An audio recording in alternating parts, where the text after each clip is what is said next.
মুসলমান তোরা পড়ি না কোরআন।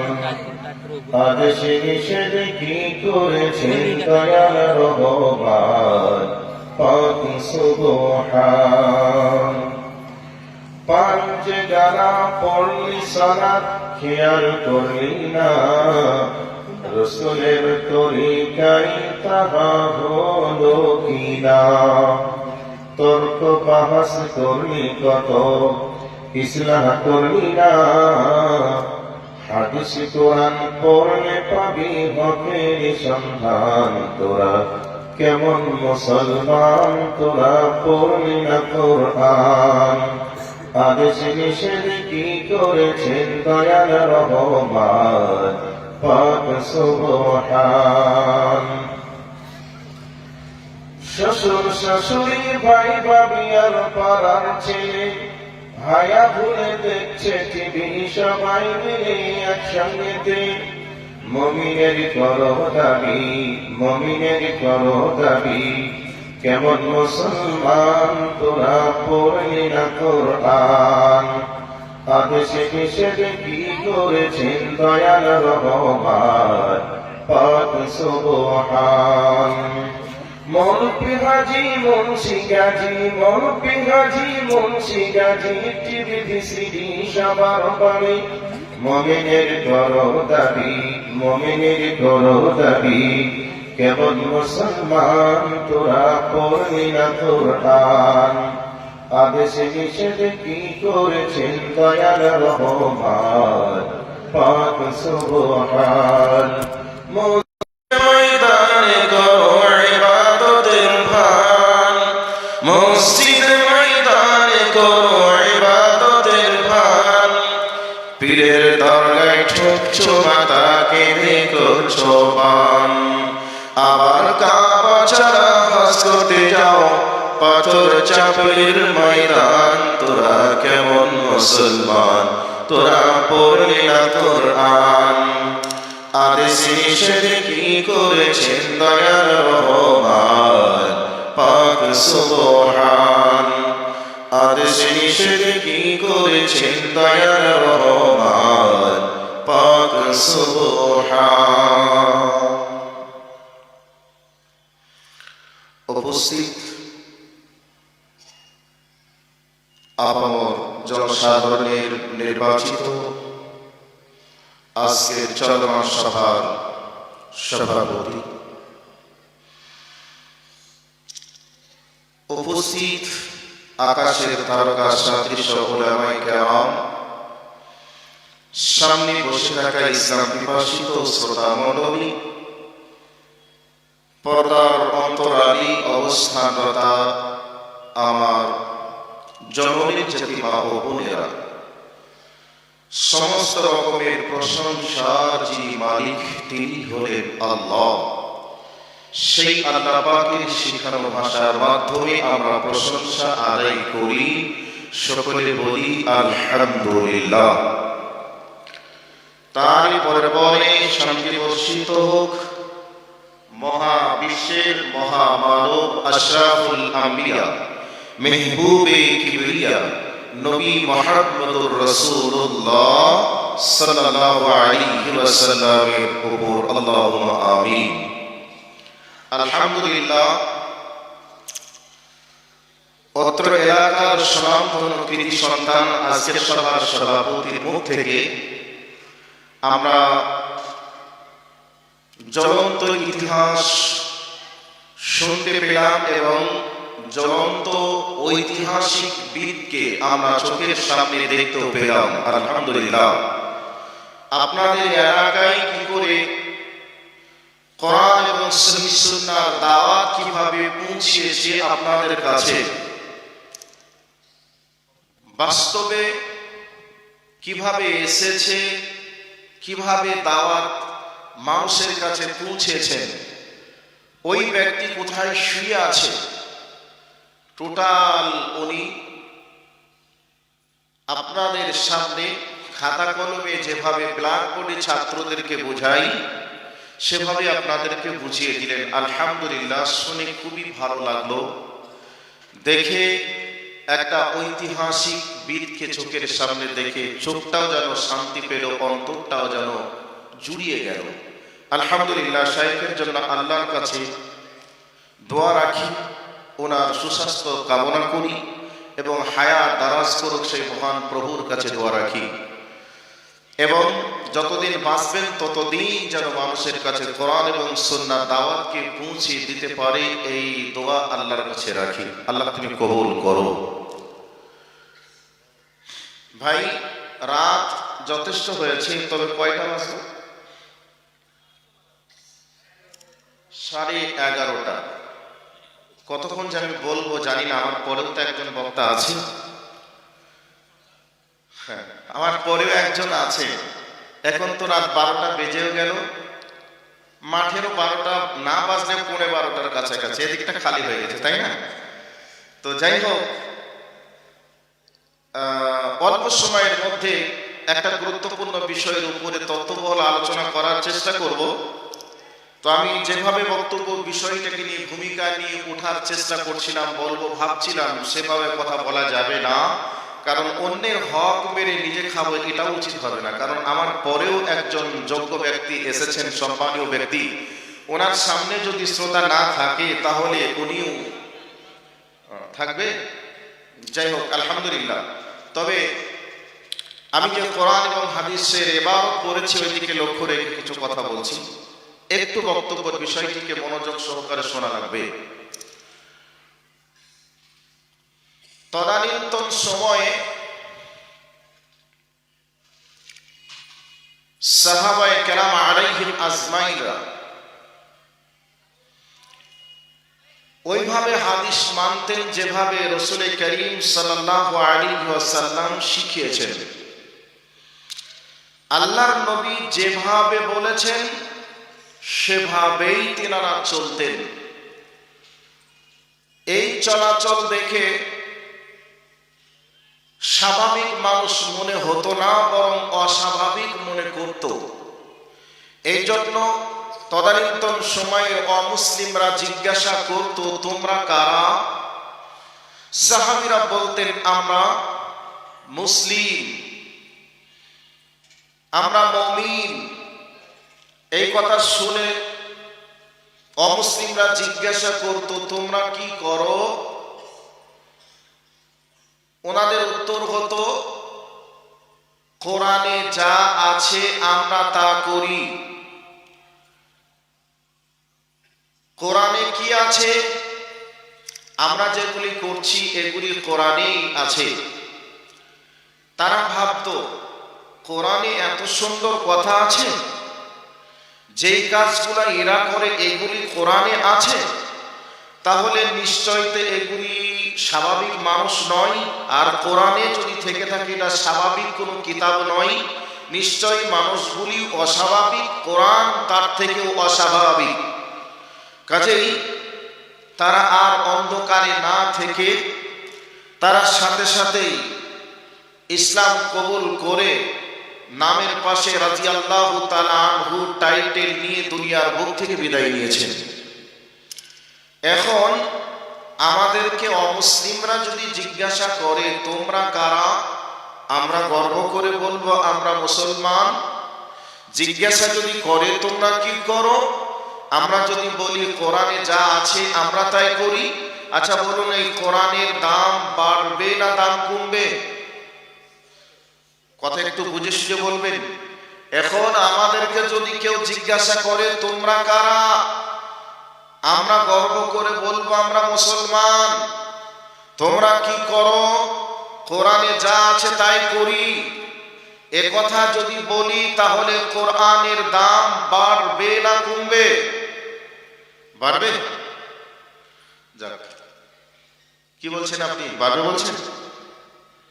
কমবে? বাড়বে। দেখুন, আমাদের চলাচল, আমাদের এক কথায় ফজর থেকে নিয়ে ঘুমাতে যাওয়ার আগে পর্যন্ত কোরআন এবং হাদিসে যা আছে তাকে আমরা করি? করি না। এবার যদি বলি করি না, তারপরেও যদি বলি কোরআনে যা আছে আমরা তাই করি, তাহলে কোরআনের প্রতি মানুষের ভালোবাসা বাড়বে না কমবে? আশা করি বাড়বে না, বরং কমবে। কারণ আমাদের চলাচলের সঙ্গে কোরআন এবং সুন্নাহর কোনো মিল নেই, যার কারণে আমাদের আদর্শ দেখে অন্য কোনো অমুসলিম ইসলাম কবুল করছে না। আমাদের আদর্শ দেখে অন্যান্য জাতির মানুষরা আমাদেরকে ঘৃণা করে, আমাদেরকে দেখে বলে আনকালচার, আমাদেরকে দেখে তারা নাক ছিটকায়, আমাদেরকে দেখে তারা অবজ্ঞা তুচ্ছ তাচ্ছিল্য করে। কারণ আমাদের ভিতরে কোরআন নেই, হাদিস নেই। ময়ূর নামক একটা প্রাণী আছে, সে নাকি সবার নাচের নকল করত।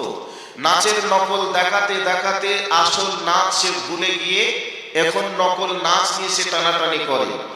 আমরা মুসলমান নিজের ঐতিহ্যকে ভুলে গিয়ে অন্যদের ঐতিহ্য গ্রহণ করতে গিয়ে আমরা নিজেদের ঐতিহ্যকে ভুলে গিয়ে পৃথিবীর কাছে আজকে লাত খাচ্ছি আর জোতা খাচ্ছি। একটু কথাটা মিলিয়ে দেখুন, ঠিক বললাম না ভুল বললাম? ভাইয়া, আমরা মুসলমান, গোটা পৃথিবীতে উন্নত মানের জাতি একটাই, সেই জাতির নাম হলো মুসলমান। যেই জাতিদের কৃষ্টি কালচার দেখে তদানীন্তন সময়ের মানুষগুলি মুগ্ধ হয়ে তারা ইসলাম কবুল করেছিল। আর আজকে আমরা ইসলাম নামক সম্পদটাকে পাওয়ার পরে, পৃথিবীর সর্ব উত্তম মানুষের গাইডটাকে পাওয়ার পরেও আমরা লাইনচ্যুত হয়ে আজকে পৃথিবীবাসীর কাছে লাত খাচ্ছি আর জুতা খাচ্ছি। তরিকুল ইসলাম, তুমি যেখানেই থাকো দেখা করো। তরিকুল ইসলাম। তো পৃথিবীর শ্রেষ্ঠ মানুষ নবী মুহাম্মদুর রাসূলুল্লাহ সাল্লাল্লাহু আলাইহি ওয়াসাল্লাম, তিনাকে আমাদের জন্য আইডিয়াল বানিয়েছেন, মডেল বানিয়েছেন, আমাদের চরিত্রের মেসেঞ্জার বানিয়েছেন। সেই নবী মুহাম্মদ সাল্লাল্লাহু আলাইহি ওয়াসাল্লাম সম্পর্কে আল্লাহ পাক বলেছেন, লাকাদ কানা লাকুম ফি রাসূলিল্লাহি উসওয়াতুন হাসানাহ। আমরা সেই নবীকে উত্তম গাইড বা উত্তম আদর্শ নেতা হিসাবে আমরা মেনে নিতে পারি নাই। আজকে অন্য নেতা নেত্রীর, অন্য পাশ্চাত্য সভ্যতার দিকে তাকিয়ে আমরা সভ্য সাজতে গিয়ে গোটা পৃথিবীর কাছে লাঞ্ছিত, নির্যাতিত, নিপীড়িত, বঞ্চিত।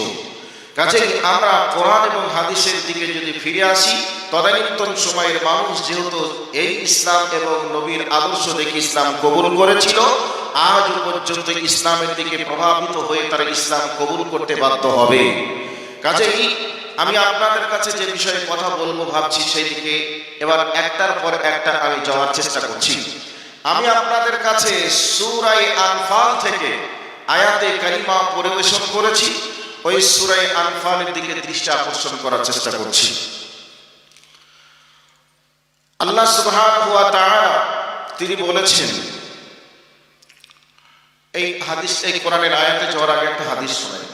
আল্লাহর নবী সাল্লাল্লাহু আলাইহি ওয়াসাল্লাম বলেছেন, মুমিনদের জন্য দুনিয়াটাকে জেলখানা বানানো হয়েছে, আর বেঈমানদের জন্য দুনিয়াটাকে জান্নাত বলা হয়েছে।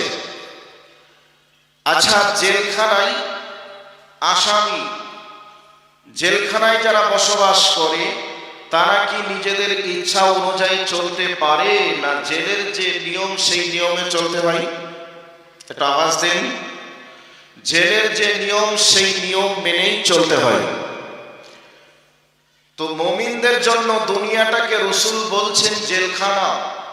তো আজকে জেলখানায় যেভাবে আসামিরা থাকে, তাদের ব্যক্তিগত কোনো ইচ্ছায় তারা চলতে পারে না, জেলখানার নিয়ম নীতি মেনেই চলতে হয়। আমাদের জন্য কোরআন এবং সুন্নাহকে গাইড হিসাবে দিয়েছেন। এই কোরআন এবং সুন্নাহ অনুযায়ী আমাদেরকে চলতে হবে, সেটা আমাদের মতের সঙ্গে মিলুক চাই না মিলুক। এখন বেঈমানদের জন্য দুনিয়াটাকে জান্নাত বলা হয়েছে। তো আজ বর্তমান সময়ে পৃথিবীর মানুষ আজকে তারা যা ইচ্ছা তাই করে, যা মন তাই বলে, যা খেতে মন চায় তাই তারা খায়। এগুলিকে আমরা দেখছি, এগুলিকে আমরা জানছি। তো তাদের দেখা দেখে আমরাও যদি করতে শুরু করি, তাহলে তাদের মাঝে আর আমাদের মাঝে পার্থক্য থাকলো কি করে? কারণ তারা তো জান্নাতে আছে আর আমরা তো জেলখানাতে আছি। তো জেলখানার মানুষ কি ইচ্ছা অনুযায়ী চলতে পারে? পারে না, বরং জেলের নিয়ম নীতির উপরে তাকে চলতে হয়, থাকতে হয়।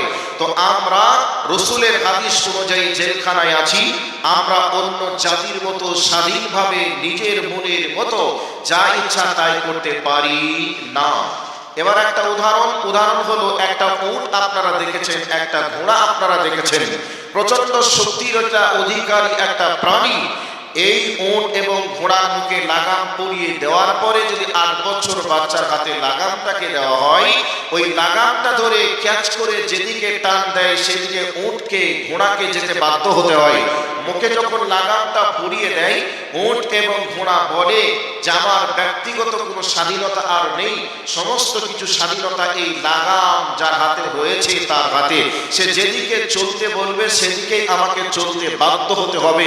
আপনি যেদিন বলবেন আমি একজন মুমিন মুসলমান, সেই দিন থেকে আপনি জেনে রাখবেন ব্যক্তিগত কোনো ইচ্ছায় আপনি চলতে পারেন না, বরং কোরআন এবং সুন্নাহ অনুযায়ী আপনাকে চলতে হবে, এটা বাধ্য। আর যেদিন আপনি বলবেন যে আমি মুমিন মুসলমান না, তাহলে সেই দিন আপনার মনে যা চাইবে আপনি তাই করতে পারবেন। আজ বর্তমান সময়ে আমরা মানুষ, আমরা গরুর দুধকে 1 লিটার দুধকে আমরা 20 টাকা 30 টাকায় বিক্রি করে আমরা 100 টাকা 200 টাকা 300 টাকায় মদ কিনে এনে আমরা খেয়ে আজকে আমরা জীবন ধারণ করি। এইরকম বর্তমান প্রেক্ষাপট চলছে। চলছে কি চলছে না? চলছে। ভাইয়া, অন্য জাতিরা কি করছে এটা আমাদের দেখার নেই। আমরা মুসলমান হিসাবে আমরা কি করব? কোরআন এবং সুন্নাহ অনুযায়ী আমাদেরকে দেখা লাগবে। তো এই বিষয়গুলিকে একটু দৃষ্টি আকর্ষণ করার জন্য আপনাদের কাছে আন্তরিক অনুরোধ রেখে কোরআনের আয়াতের দিকে চলে যাচ্ছি। আমি যে বক্তব্যের বিষয়টিকে নিয়ে যাচ্ছি, এই বক্তব্যের বিষয়টি হচ্ছে মুমিন। প্রকৃত মুমিন কাকে বলে? মুমিন হতে গেলে কি কি বৈশিষ্ট্য থাকা লাগবে, আর আল্লাহ তাকেই কাকে প্রকৃত মুমিন বলেছেন, এই দিকে লক্ষ্য রেখে কথাগুলি বলবো। এবার শুনুন। আউযু বিল্লাহি মিনাশ শাইতানির রাজীম। বিসমিল্লাহির রাহমানির রাহিম। ইন্নামাল মুমিনুনা আল্লাযীনা ইযা যুকিরাল্লাহু ওয়াজিলাত قلوبهم وإذا تليت عليهم آياته زادتهم إيمانا وعلى ربهم يتوكلون। আল্লাহ রাব্বুল আলামিন বলেন, মুমিন তো সেই যে ব্যক্তি আমি আল্লাহকে স্মরণ করার সাথে সাথে আমি আল্লাহর ভয়ে তার অন্তরটা কেঁপে উঠবে। মুমিনের প্রকৃতপক্ষে গুণ হবে আল্লাহকে স্মরণ করার সাথে সাথে আল্লাহর ভয়ে তার অন্তর কাঁপবে। এবার এই আয়াতটার সঙ্গে একটা বাস্তব দিয়ে মিলিয়ে দেই। হযরতে আব্দুল্লাহ বিন ওমর রাদিয়াল্লাহু তাআলা আনহুর জীবনী একটা আপনাদেরকে শোনাই। ঘটনাটা এসেছে আল বিদায়া ওয়া নিহায়াতের ভিতরে। হযরতে আব্দুল্লাহ ইবনে ওমর রাদিয়াল্লাহু তাআলা আনহু তিনি যখন মুয়াজ্জিনের আযান শুনতেন, আল্লাহু আকবার আল্লাহু আকবার, এই আওয়াজ যখন শুনতেন সঙ্গে সঙ্গে তিনি কান্না শুরু করে দিতেন। সাহাবীরা জিজ্ঞাসা করতেন, ভাই আব্দুল্লাহ কেন তুমি কান্না করো? কান্নার কারণটা তুমি কি বলবে? এই অবস্থায় তিনি বলতেন, রে আমার আল্লাহ আমাকে জীবনে শেষবারের মতো ডাক দিচ্ছে, হতে পারে এই আযানটা আমার জীবনের শেষ আযান। আমার নবী বলেছেন, যখন তুমি আযান শুনবে তখন তুমি মনে করবে এই আযানটাই হচ্ছে আমার জীবনের শেষ আযান। আমার রব আমাকে তার ঘরে যাওয়ার জন্য ডাকছে। আর হতে পারে আসরের পূর্বে আমার ইন্তেকাল হয়ে যেতে পারে, আমাকে আর ডাকবে না, আমি আর ডাক শুনতেও পাবো না। এই ভয়ে, এই জন্যে আমি কান্না করি। এবার হযরতে আব্দুল্লাহ উযু বানাতে যখন যেতেন, তখন চেহারাটা স্বাভাবিক থাকতো না, চেহারাটা লাল হয়ে যেত, থরথর থরথর করে কাঁপতে শুরু করতেন। এবার কেন কাঁপতেন, কেনই বা লাল হয়ে যেত রে? এবার ওই বিদায়া আর নিহায়াতের ভিতরে ঘটনাটাকে উল্লেখ এভাবেই করা হয়েছে। হযরতে আব্দুল্লাহকে জিজ্ঞাসা করার পর তিনি উত্তর দিতেন, এখনই আমার রবের সঙ্গে কথা বলবো, ইয়্যাকা না'বুদু ওয়া ইয়্যাকা নাস্তাঈন বলবো। আমি বলবো, হে আমার রব, আমি তোমার ইবাদত করছি আর তোমারই কাছে সাহায্য চাচ্ছি, তবে আমার ইবাদতটা আমার রবের জন্য করতে পারছি তো কিনা এই ব্যাপারে আমার কনফিউশন। 2 নম্বর হলো, আমার রবের কাছে আমি সাহায্য চাইবো, আমার রব আমাকে সাহায্য করবে কি না। যদি আমার রব আমাকে সাহায্য না করে আর আমার ইবাদত যদি কবুল না করে আর জীবনে যদি নামাজ না পায়, তাহলে আমার জীবনটা বৃথা হয়ে যাবে, আমার জীবনটা ধ্বংস হয়ে যাবে। কারণ নবীজি বলেছেন, তুমি যখন নামাজ আদায় করবে মনে করে নিবে এটাই তোমার জীবনের শেষ নামাজ। আর তুমি নামাজ পেতেও পারো নাও পেতে পারো, তবে যেই নামাজ পড়বে ওই নামাজের মধ্যে তুমি তোমার রবকে রাজি করে নিবে। অতএব আমার রব যদি রাজি না হয় তাহলে আমার জীবনের আর কি মূল্য থাকলো? আমি এই জন্যে আযান শুনে কান্না করি আর নামাজের ওযু বানাতে গিয়ে আমার চেহারাটা লাল হয়ে যায় আর আমার বডি ভাইব্রেশন হয়ে যায়, থরথর থরথর করে আমি কাঁপতে শুরু করে দিই। বন্ধুরে, আমার আল্লাহ বলছেন ইন্নামাল মুমিনুনা আল্লাযীনা ইযা যুকিরাল্লাহ, যখনই মুমিন আল্লাহকে স্মরণ করবে, আল্লাহকে স্মরণ করার সাথে সাথে মুমিনের অন্তরটা আল্লাহর ভয়ে কাঁপবে। এখন আল্লাহকে স্মরণ করে নিয়েছেন গভীর রাত, ওই গভীর রাত্রিতে ঘুম ভেঙে গেল, এই অবস্থায় রবের সঙ্গে কানেকশন শুরু করে দিলেন। আর এই অবস্থায় আপনার অন্তরে আল্লাহর ভয়ে যদি কাঁপুনি শুরু হয়ে যায়, তাহলে জেনে নিবেন মুমিনের একটা বৈশিষ্ট্য আপনার ভিতরে বিদ্যমান রয়েছে। এবার ছোট্ট করে সেরে দিলাম, এই আয়াতের যদি তাফসীর শুরু করে দেওয়া যায় অনেক সময় লেগে যাবে। 1 নম্বর বৈশিষ্ট্য বলে দিলাম, 2 নম্বর বৈশিষ্ট্যের দিকে এবার দৃষ্টি আকর্ষণ করছি। আল্লাহ রাব্বুল আলামিন বলেন, ওয়া ইযা তুলিয়াত আলাইহিম আয়াতুহু যাদাতুহুম ঈমানা। আল্লাহ রাব্বুল আলামিন বলেন, মুমিন তো তারাই যাদের কাছে কোরআনে তেলাওয়াত করা হবে, তেলাওয়াত শোনার পরে তাদের ঈমান বৃদ্ধি পাবে। এই জন্য রাসূল বলেছেন, মুমিনের ঈমান বাড়ে আবার ঈমান কমে যায়। মুমিন যদি ঈমানি হালাতে ঈমানি কাজ করে, ভালো আমল করে, তার ঈমান বেড়ে যায়। আর কোন মুমিন যদি ঈমানি হালাতে গুনাহের কাজ করে নেয় তাহলে তার ঈমান কমে যায়। এই জন্য আল্লাহ পাক বলছেন, ওয়াইদা তুলিয়াত আলাইহিম আয়াতুহু যাদাতুহুম ঈমানা। মুমিনের কাছে যখনই কোরআনের তাফসীর করা হবে, কোরআনের ব্যাখ্যা বিশ্লেষণ করা হবে, আমলিয়াতের কথা বলা হবে, মুমিন প্রস্তুতি গ্রহণ করবে, আমল শুরু করবে, তখনই মুমিনের ঈমান বৃদ্ধি পাবে। এই জন্য আল্লাহ পাক বলছেন, মুমিন তো তারাই যারা কোরআনের তেলাওয়াত শুনে ঈমান বৃদ্ধি পাবে। আজকের যে আলোচনা হবে, এই আলোচনা শোনার পরে যদি প্রস্তুতি গ্রহণ করতে পারেন, আগামী কাল থেকে আমলগুলি শুরু করব, অন্যায়গুলি যা আছে ছেড়ে দেব, এরকম ভাবনা চিন্তা যদি এসে যায়, তাহলে জানতে হবে মুমিনের 2টা বৈশিষ্ট্য আপনার ভিতরে বিদ্যমান রয়েছে। এবার 3 নম্বর দিয়ে দিই। আল্লাহ রাব্বুল আলামিন 3 নম্বর বলছেন, ওয়া আলা রাব্বিহিম ইয়াতাওয়াক্কালুন। মুমিনের 3 নম্বর বৈশিষ্ট্য হলো, মুমিন যদি কোনো বিপদে পড়ে যায়, ওই বিপদ থেকে উদ্ধারের মালিক কেবলমাত্র আল্লাহকেই মনে করবে। মুমিন যদি কোনো সমস্যায় পড়ে যায়, সমাধানের মালিক আল্লাহকেই মনে করবে, এছাড়া পৃথিবীর কাউকে করবে না। এবার আপনাদেরকে একটা হাদিসের ঘটনা শুনিয়ে দিই। বন্ধুরে, বিশ্বনবী জনাবে মুহাম্মদুর রাসূলুল্লাহ সাল্লাল্লাহু আলাইহি ওয়াসাল্লাম বদরের ময়দানে 313 জন সৈন্যকে নিয়ে বদরের প্রান্তরে চললেন। বদরের প্রান্তটা এত ভয়াবহ ছিল রে, বাপের বিরুদ্ধে ছেলে অস্ত্র ধারণ করেছে, ছেলের বিরুদ্ধে বাপ অস্ত্র ধারণ করেছে। মর্মান্তিক একটা যুদ্ধের মাঠ, ওই মর্মান্তিক যুদ্ধের ময়দানে রাসূলের সাহাবীরা 313 জন, আর তাম পৃথিবীতে ঈমানদার আল্লাহওয়ালা বলে কোনো মানুষ নেই। এই অবস্থায় 1000 ট্রেনিং প্রাপ্ত সৈন্যর সামনে কেমন করে যুদ্ধ করবে? এই অবস্থায় বিশ্বনবী আমার আল্লাহর উপরে ভরসা রেখে 313 জন সৈন্যকে নিয়ে চললেন। এবার যে যায় সৌদি গভর্নমেন্ট ওই জায়গাতে একটা মসজিদ বানিয়েছে, মসজিদটার নাম দেওয়া হয়েছে মসজিদে আরিশ। ওই মসজিদে আরিশটা যে জায়গায় অবস্থান করছে ওই জায়গায় বিশ্বনবীর তাবু ছিল।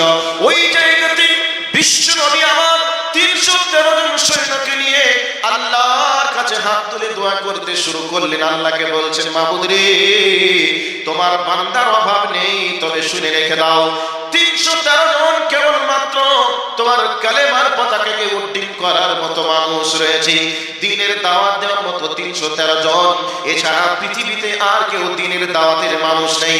মাবুদ, বিজয় করার দায়িত্ব হলো তোমার। আমরা ময়দানে নেমে পড়েছি, ময়দান থেকে বিজয় লাভ করার দায়িত্ব হলো তোমার। এই বলে যখন দোয়া শুরু করেছে হযরতে আবু বকর আল্লাহর নবীর হাতটাকে এইরকম ধরে বলছেন, কাফিয়া ইয়া রাসূলুল্লাহ, নবী গো, যথেষ্ট হয়ে গেছে, যথেষ্ট হয়ে গেছে, আর কোনো প্রয়োজন নেই। আল্লাহ রাব্বুল আলামিন নিশ্চয়ই আমাদের উপরে মদদ করবেন। আল্লাহ রাব্বুল আলামিনের নবী বদরের প্রান্তরে 313 জন সৈন্যকে নিয়ে বদরের প্রান্তরে নেমে পড়লেন যুদ্ধের ময়দানে। তোলপাড় গতিতে যুদ্ধ হলো। 30 জন বেঈমানকে 70 জন বেঈমানকে জাহান্নামের নর্দমার কীট বানিয়ে দিলেন, আর 70 জনকে বেঁধে মসজিদে নববীর প্রারে বেঁধে বন্দী করে দিলেন। বন্ধুরে আমার, ভাইরা আমার, ওই 313 জন ওই বদরের প্রান্তরে আল্লাহর উপরে ভরসা রেখে বদরের ময়দানে নেমেছিলেন। আর ওই বদরের ময়দানে আল্লাহ রাব্বুল আলামিনের পক্ষ থেকে সমাধান এসেছিল।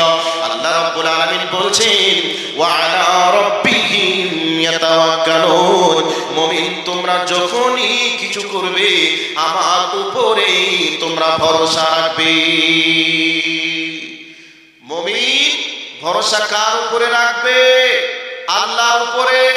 তাহলে 3টা বৈশিষ্ট্য মুমিনদের বললাম, আর একটা বলে দিই, শুনে নেন। এই জায়গাতে আল্লাহর নবী মক্কা থেকে মদিনায় যখন হিজরত করলেন, ওই রাত্রিতে আল্লাহর নবীর ঘর বেঈমানরা চতুর্দিক থেকে বন্দী করে নিল, ঘিরে নিল, মুহাম্মদকে পেলেই মেরে দিল। এইরকম একটা সিচুয়েশনে জিবরাইলকে আল্লাহ পাঠিয়ে দিলেন, যাও, কাল বিলম্ব করা যাবে না, এই মুহূর্তেই আমার হাবিবকে বলো মক্কা ছেড়ে মদিনায় চলে যেতে। আল্লাহর নবী হযরতে আলীকে ডাকলেন, নবীজির বিছানাতে হযরতে আলীকে শুইয়ে দিলেন, আর আলীকে যাওয়ার আগে বললেন, আলী, আমি চললাম মদিনায়, আমার যাওয়ার পরে তোমাকেও যাওয়া লাগবে, তুমি আমার বিছানায় ঘুমিয়ে যাও। কথাটা বলে চলে গেলেন।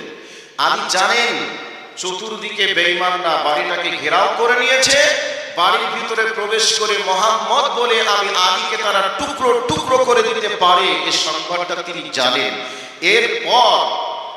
এরপরেও তিনি বিন্দু পরিমাণ টেনশন না করে, ভাবনা চিন্তা না করে রাসূলকে বললেন, যান, আমি থেকে গেলাম।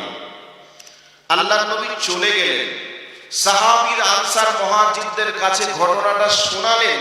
মনের ভিতরে আনসার মুহাজিরদের মনের ভিতরে একটা কৌতূহল জেগে উঠলো যে এইরকম ভয়াবহ সিচুয়েশনে মানুষ আবার কেমন করে ঘুমাতে পারে, থাকতে পারে। যাক, আলী আসবে, আলীকে জিজ্ঞাসা করবো ওই রাতের খবরটা একটু বলো তো। মনে করে নেন আপনার ভাইকে খুঁজছে ডাকাতেরা, পেলেই মেরে দিবে, কোন রকমের ছাড়ের কোনো সুযোগ নেই, পেলেই মেরে দিবে। এই অবস্থায় ভাই যদি বলে, ভাই আমার বিছানায় তুই ঘুমা, আমি পালিয়ে গেলাম, এই কথা ভাই যদি বলে, ভাইয়ের বিছানায় ভাই কি শুয়ে থাকতে পারবে? মনে হয় জীবনের মায়া, জীবনের ভয় সবার তো আছে, আছে না নেই? আছে। তো আল্লাহর নবী বললেন, হযরতে আলী কোন রকমের টেনশন ছাড়াই বিছানাতে ঘুমিয়ে গেলেন। এবার হযরতে আলী মক্কা ছেড়ে মদিনায় হিজরত করলেন। সাহাবীরা, আনসাররা, মুহাজিররা জিজ্ঞাসা করলেন, ভাই আলী, বলো তো ওই রাতের ঘটনাটা একটু শোনাও, সেই হিজরতের রাতের ঘটনা। হযরত আলী বললেন, সেই রাতের ঘটনা কি আর শোনাবো, তোমরা শোনো। নবীজি আমাকে বলেছিলেন, আলী আমার পরে তোমাকেও মদিনায় আসতে হবে। নবী যেহেতু সত্য, নবীর কথাও সত্য, যেহেতু আমাকে আসতে হবে মদিনায়, সেহেতু বেঈমানরা আমার একটা চুলকে হিলাতে পারবে না। নিশ্চয় উপরওয়ালার পক্ষ থেকে আমার উপরে গায়বী মদদ আসবে। এই ভরসাতে, রসুলের কথার উপরে বিশ্বাস রেখে, আল্লাহর প্রতি ভরসা রেখে আমি আরামে ঘুমিয়েছিলাম, কোনো টেনশন আমার হয়নি। আমরা মুমিন মুসলমান, মাঝে মধ্যেই ভারতবর্ষের মাটিতে ভারত ছাড়ো, কোরআন ছাড়ো, এইরকম আওয়াজ বারবার আসছে। এরপরে আমরা বিচলিত হয়ে বিভিন্ন নেতা নেত্রীর পিছনে ছুটি, বিভিন্ন নেতা নেত্রীর কাছে আশ্রয় চাই। আপনাকে ক্ষমতায় আমরা দিয়ে, আপনাকে ক্ষমতায় পৌঁছে দেব, আপনার কাছে আমরা সিকিউরিটি চাই, আমরা পশ্চিম বাংলায় বসবাস করতে চাই, এই ভাবনা চিন্তায় ভোট দিয়ে তাদের কাছে আমরা আশ্রয় চাই। এইরকম বর্তমান প্রেক্ষাপট চলছে। মুমিন মুসলমান হিসাবে ঈমানটা যদি হযরত আলীর মতো হতো, হযরত ওমরের মতো হতো, হযরত আবু বকরের মতো হতো, তাহলে আমরা এই কথা না বলে আমরা আল্লাহকে বলতাম, আল্লাহ তুমি আছো, কি করবে না করবে এ ফয়সালা তোমার হাতে, তবে আমরা হলাম তোমার বান্দা, তুমি হলে আমাদের রব, তোমার কাছেই আমরা সাহায্য চাই, বেঈমানদের সাইজ করার দায়িত্ব তোমার।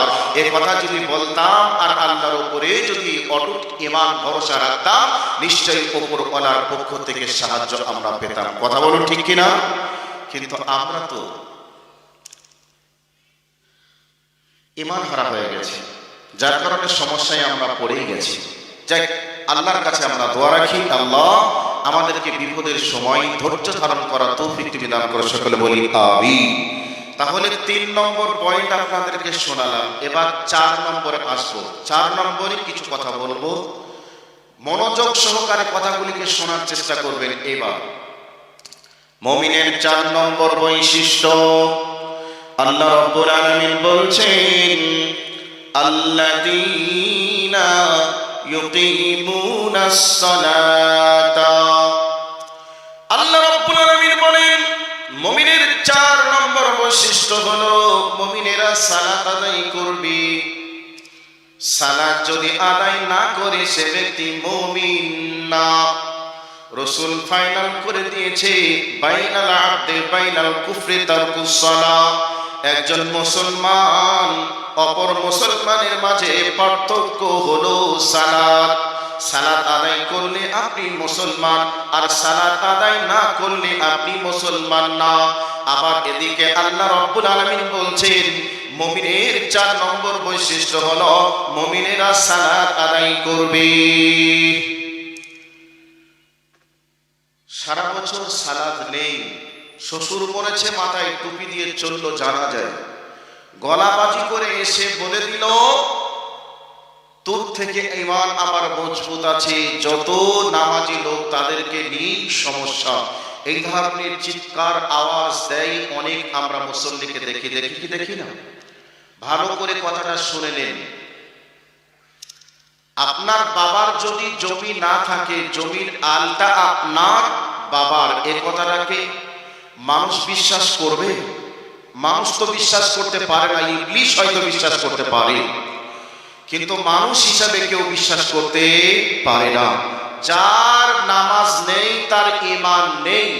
সে যত বড়ই দাড়ি রাখুক, যত সুন্দর জুব্বা পড়ুক, নামাজ নেই তার ঈমান নেই। নামাজ নেই সে মুমিন নয়, নামাজ নেই সে মুসলমান নয়। আল্লাহ সুবহানাহু ওয়া তাআলা বলছেন মুমিন সালাত আদায় করবে। এখন অনেক মানুষ বলে, মাওলানা সাহেব আমরা নামাজ না পড়লে খুব একটা অন্যায় করি না, কিন্তু যারা নামাজি লোক তাদেরকে যে অন্যায় করতে দেখি। এ কথার জবাবে আমি আপনাকে একটা বলতে পারি, পৃথিবীতে যত সাদা আছে, পৃথিবীতে যত দুধ আছে, দুধ মাত্রেই কিন্তু সাদা, কিন্তু পৃথিবীতে যত সাদা আছে সব সাদা দুধ নয়। পৃথিবীতে যারা নামাজি, নামাজিরাই ভালো, কিন্তু সব নামাজি ভালো নয়। যদি সব নামাজি ভালোই হতো তাহলে ফাওয়াইলুল লিল মুসাল্লিন আল্লাহ বলতেন না যে ওয়েল নামক জাহান্নামে মুসল্লিরা যাবে। তাহলে মুসল্লিদের জন্য একটা জাহান্নাম রিজার্ভ আল্লাহ করেছেন। তাহলে বোঝা গেল সব নামাজি ভালো নয়, কিন্তু পৃথিবীতে যারা ভালো তারাই নামাজি। এবার কান করে কথাগুলিকে এবার গুছিয়ে নেন, ভালো করে শুনে নেন। আল্লাহ পাক বলছেন আল্লাযীনা ইউকিমুনাস সালাতা।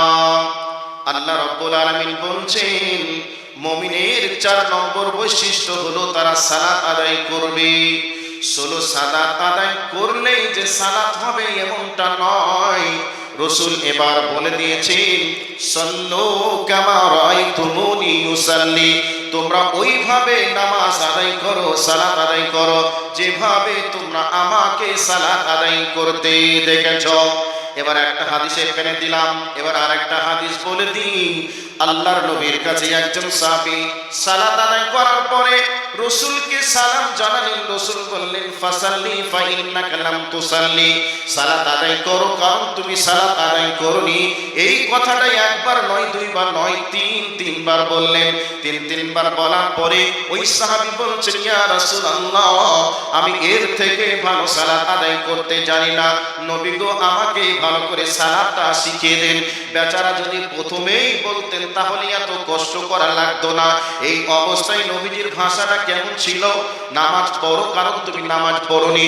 রাসূলের ভাষাটা যদি এমন হতো বাবা নামাজ পড়েছ তবে ভালো হয়নি, ভালো বাবা পড়িও, এই কথাটা যদি বলতেন তাহলে বোঝা যেত 10-এর জায়গায় 3, 4, 5 নেকি হতে, এটা বোঝা যেত। কিন্তু নবীজি বললেন তুমি নামাজ আদায় করো কারণ নামাজ পড়নি। তার মানে বোঝা গেল নামাজ পড়েও নেকি পাওয়া যাবে না, যাবে না। এখানে একটা হাদিস আপনাকে শুনিয়ে দিলাম, আর একটা হাদিস এখানে যোগ করে দিই। আল্লাহর নবী সাল্লাল্লাহু আলাইহি ওয়াসাল্লাম বলেছেন 60 বছর ধরে নামাজ আদায় করবে, 60 বছর সালাত আদায় করার পরে আল্লাহর কাছে তার একটা রুকু একটা সাজদা কবুল হবে না। তার কারণ হলো ওই ব্যক্তির সালাতটা রাসূলের তরিকাতে ছিল না, ওই ব্যক্তির রুকুটা রাসূলের তরিকাতে ছিল না, ওই ব্যক্তির সাজদাটা রাসূলের তরিকাতে ছিল না। তবে রাসূলের তরিকায় সালাত আদায় না করলে 60 বছর সালাত আদায় করার পরে একটা রুকু এবং একটা সাজদা আল্লাহর দরবারে কবুল হবে না। বোঝা গেল। এবার আর একটা হাদিস শুনিয়ে দিই। নামাজ আদায় করি আমরা নেকির জন্য, পরকালে জাহান্নাম থেকে বাঁচার জন্য, জান্নাতে যাওয়ার জন্য। তবে শুনে নেন যদি রুকুটা রাসূলের মতো না হয়, সাজদাটা যদি রাসূলের মতো না হয়, কিয়াম কেরাত যদি সঠিক না হয়, তাহলে আপনি সালাত আদায় করবেন, ওই সালাত আপনাকে জান্নাতে পৌঁছাতে পারবে না, ওই সালাত অন্ধকারে আলো দিতে পারবে না, ওই সালাত আপনাকে হাসরের ময়দানে জান্নাতের দলিল হবে না। এই জন্য রাসূল বলেছেন যখন আপনি সালাত আদায় করবেন, শেষ করবেন, তখন আপনার জন্য ওই সালাত আল্লাহর কাছে অভিশাপ করতে করতে উঠে যাবে। আল্লাহকে এই ভাষায় বলবে রব্বুল আলামিন আমাকে যেভাবে ও ধ্বংস করেছে আপনি তাকে ওইভাবে ধ্বংস করে দেন। এইভাবে অভিশাপ দিতে দিতে আকাশের দিকে উড়ে যাবে।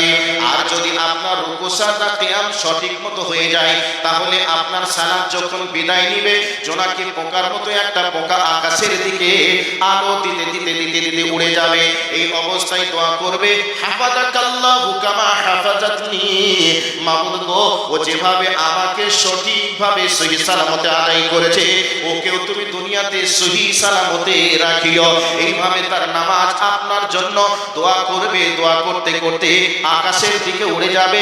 হাসরের ময়দানে আপনার নামাজ আপনার জন্য দলিল হয়ে যাবে, আপনার নামাজ আপনাকে অন্ধকার থেকে আলো দিবে, আপনার নামাজ আপনার জন্য জান্নাতের কারণ হয়ে যাবে। অতএব সালাত আদায় করলেই হবে না, সালাতটা রাসূলের পদ্ধতিতে আদায় করা লাগবে। এই জন্য আল্লাহ রাব্বুল আলামিন বলছেন ইয়া আইয়ুহাল্লাযীনা আমানুস্তাঈনু বিস-সাবরি ওয়াস-সালাহ। আল্লাহ রাব্বুল আলামিন বলছেন, হে ঈমানদারগণ, তোমরা সালাত আদায় করবে ধৈর্য ধারণ করে, আর সালাতের মধ্যে তুমি আল্লাহর কাছে চাইবে। একটা বাচ্চার পেটে যখন ক্ষুধা লাগে, ওই ক্ষুধার সময় কান্না করে তার মায়ের স্তনের দুধ পান করার জন্য, এই অবস্থায় কান্না করছে। আপনি তার মুখে যদি একটা আঙুল ঢুকিয়ে দেন, ওই বাচ্চাটা মনে করবে মায়ের স্তনের ফোঁটা আমার মুখে পড়েছে, চুষা মারবে, কান্না করবে, খাবার পাবে না এই জন্যে। এরপরে যদি হাতের তালুটা দিয়ে দেন, তারপরে চুষা মারবে, কিন্তু যখন খাবার পাবে না, কান্নার আওয়াজ আরো জোরে বাড়িয়ে দিবে। এই করে করে যখন তার মায়ের স্তনের ফোঁটা তার মুখের ভিতরে ঢুকিয়ে দিবে, চোষা যখন মারতে শুরু করবে, মায়ের পক্ষ খালি হবে, বাচ্চার গোডাউন বোঝাই হবে। এই অবস্থায় বাচ্চাটা মায়ের কোলে ফুঁপিয়ে ফুঁপিয়ে কান্না করতে করতে আরামে ঘুমিয়ে যাবে। পৃথিবীতে মুমিন যদি শান্তি পেতে চাই, কোনো কিছুই যদি পেতে চাই, আল্লাহ রাব্বুল আলামিন বলছে, বান্দা তুমি নামাজ পড়বে ধৈর্য ধরে, আর ওই ধৈর্যের মধ্যে তুমি আমি আল্লাহর কাছে চাইবে। তাহলে এই নামাজের মধ্যে ধৈর্য ধারণ করা লাগবে। এবার আর একটা পয়েন্ট আপনাকে দিয়ে দিই। আল্লাহ রাব্বুল আলামিন বলছেন, আল্লাযীনা হুম ফি সালাতিহিম খাশিউন। আল্লাহ রাব্বুল আলামিন বলছেন, মুমিন রে, তোমরা সালাত আদায় করবে ভীতু সন্ত্রস্ত মনোভাবে, মনে করবে তুমি একজন অপরাধী, নিজেকে জড়সড় করে তুমি সালাতে দাঁড়িয়ে যাবে। কিন্তু বর্তমান সময়ে আমরা নিজেকে জড়সড় করে নামাজে দাঁড়াতে চাই না, আমরা অপরাধী মনে করিও না, আমরা আল্লাহর কাছে বিনীত সহকারে চাইতেও আমরা পারি না। কিন্তু আল্লাহ বলছে, তুমি ধৈর্য ধরে নিজেকে জড়সড় হয়ে আল্লাহর কাছে নামাজের মধ্যে চাইবে। আমরা নামাজে ধৈর্য ধরতে পারি না।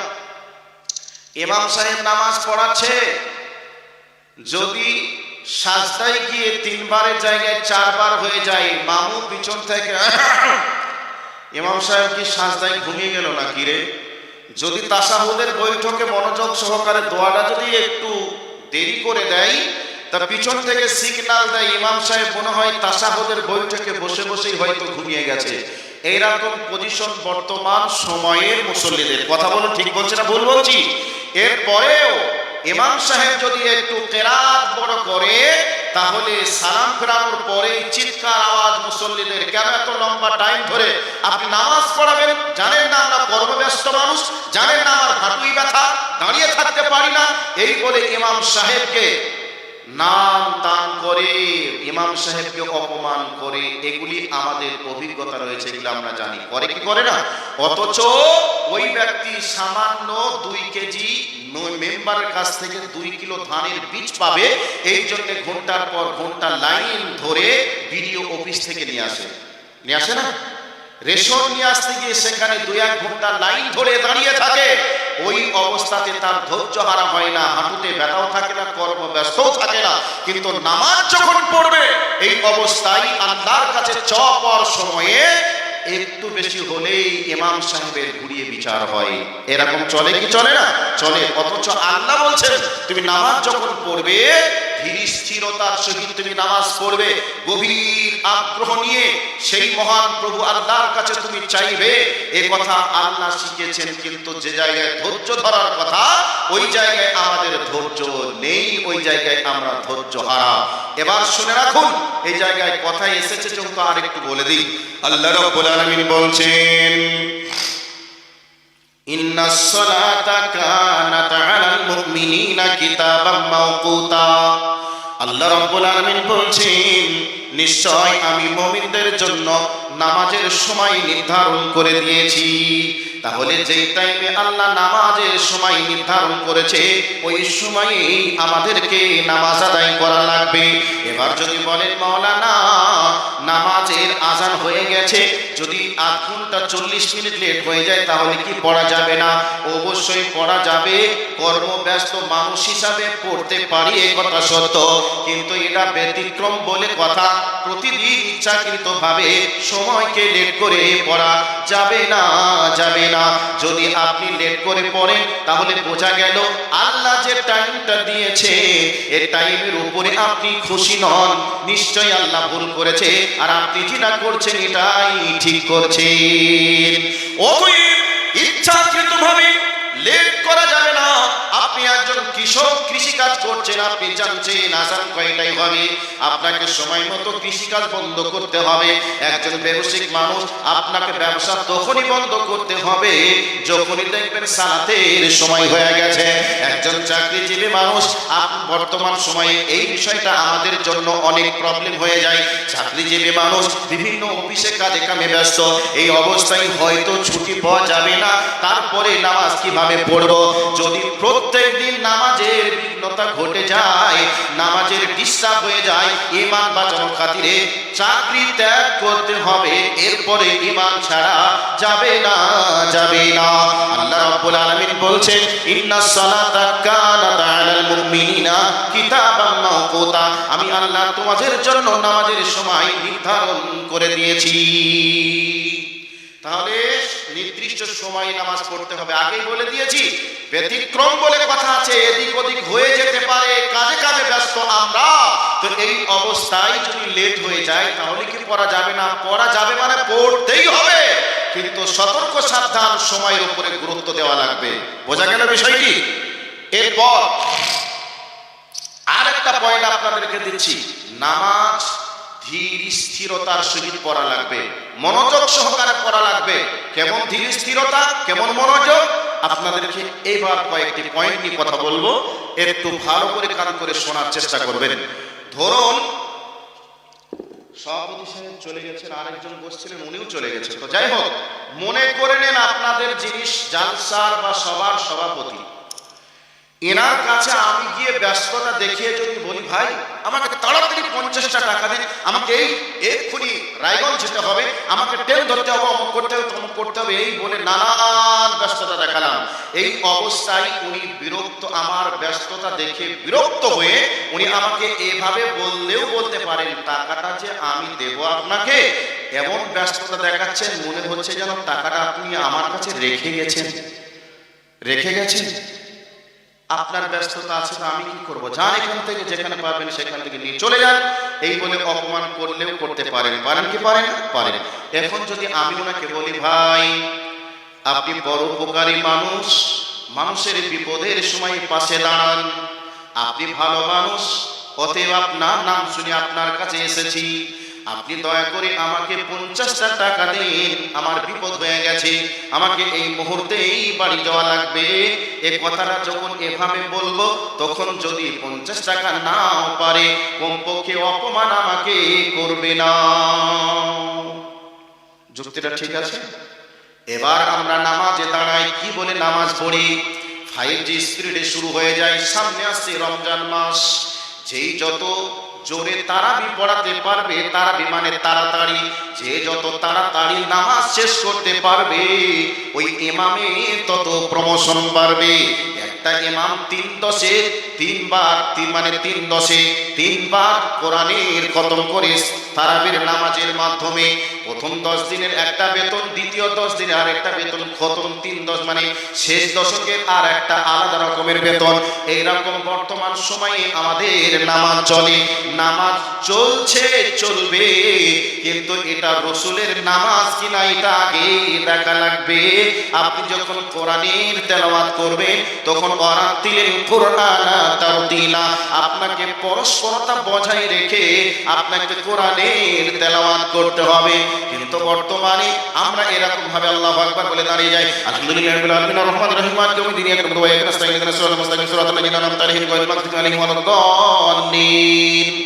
এদিকে ইমাম সাহেব জল শুরু করেছে আর মুক্তারি তখন কেবলই উঠে আমিন বলছে। এগুলি আমরা দেখি, দেখি কি দেখি না দেখি, কিন্তু এ নামাজ নামাজ নয়। আর আর নামাজটা কি তা যদি আমরা জানতাম তাহলে এইরকম ভাবে তাড়াহুড়া করে নামাজ পড়তাম না।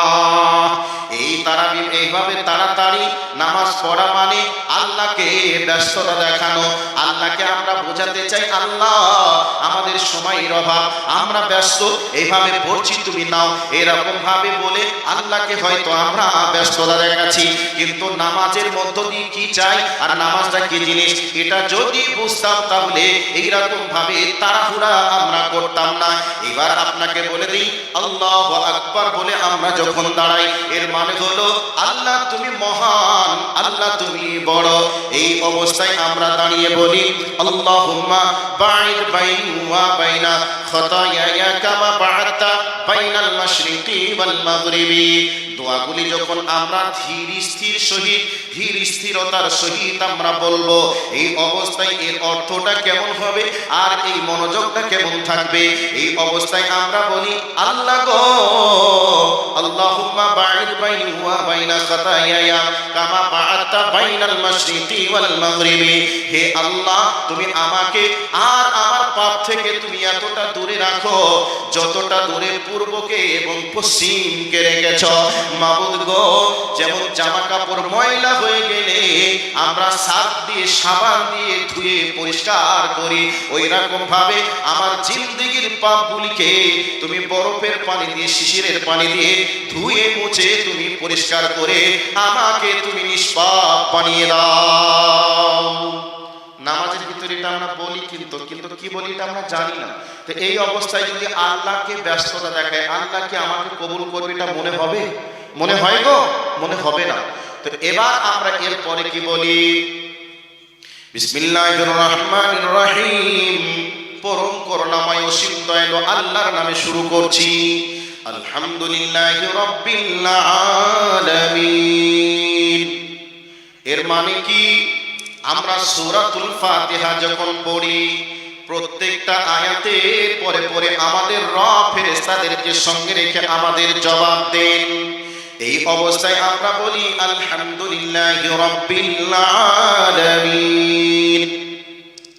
আমরা যদি এমনটা পড়ি আলহামদুলিল্লাহ, খুব ভালো কথা, কিন্তু এভাবে তো পড়ি না। পড়ি কিভাবে? আলহামদুলিল্লাহি রাব্বিল আলামিন আর রহমানির রহিম মালিকি ইয়াউমিদ্দিন ইyyaka না'বুদু ওয়া ইyyaka নাস্তাঈন। পরস্পরতা বজায় না রেখে একই দুমে আমরা শেষ করি। আর এই দুমে শেষ করলে আল্লাহ কখন পড়বে, জবাবটা কখন দিবে বোঝা যাবে না। এবার আপনাকে বলে দিই আলহামদুলিল্লাহি রাব্বিল আলামিন। এখন আল্লাহ ফেরেশতাদের সঙ্গে জবাব দিচ্ছেন। এই মানেটা কি? আলহামদুলিল্লাহি রাব্বিল আলামিন, तमाम প্রশংসা, সমস্ত প্রশংসা রব্বুল আলামিনের জন্য, যিনি গোটা জাহানের মালিক, তোমারই জন্য প্রশংসা। এই কথাটা আমরা বললাম। এই অবস্থায় ফেরেশতাদের সামনে আল্লাহ রব্বুল আলামিন বলেন হামিদানি আব্দি, আমার বান্দারা আমার প্রশংসা আদায় করেছে। এরপরে আমরা বলি আর রহমানির রহিম। এর মানে হলো তিনি পরম করুণাময় অসীম দয়ালু। এই কথাটা যখন আমরা বলি আর আল্লাহ ফেরেশতাদের সামনে তখন বলে আসনা আলাইয়া আব্দি, আমার বান্দারা আমার গুণ বর্ণনা করেছে, আমার সিফাত বর্ণনা করেছে, আমার বৈশিষ্ট্য নিয়ে আলোচনা করেছে।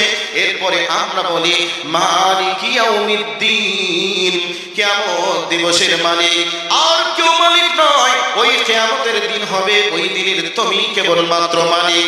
এই অবস্থায় ফেরেশতাদেরকে নিয়ে আল্লাহ রাব্বুল আলামিন বলেন মান জাদ্দানি আব্দি, আমার বান্দারা আমার মর্যাদা বর্ণনা করেছে।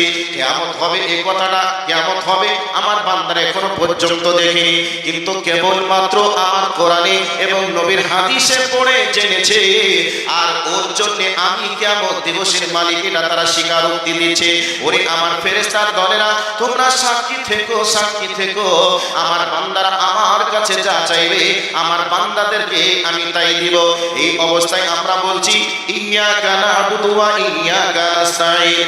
রব্বুল আলামিন, আমরা কেবলই তোমারই ইবাদত করি আর তোমারই কাছে সাহায্য চাই।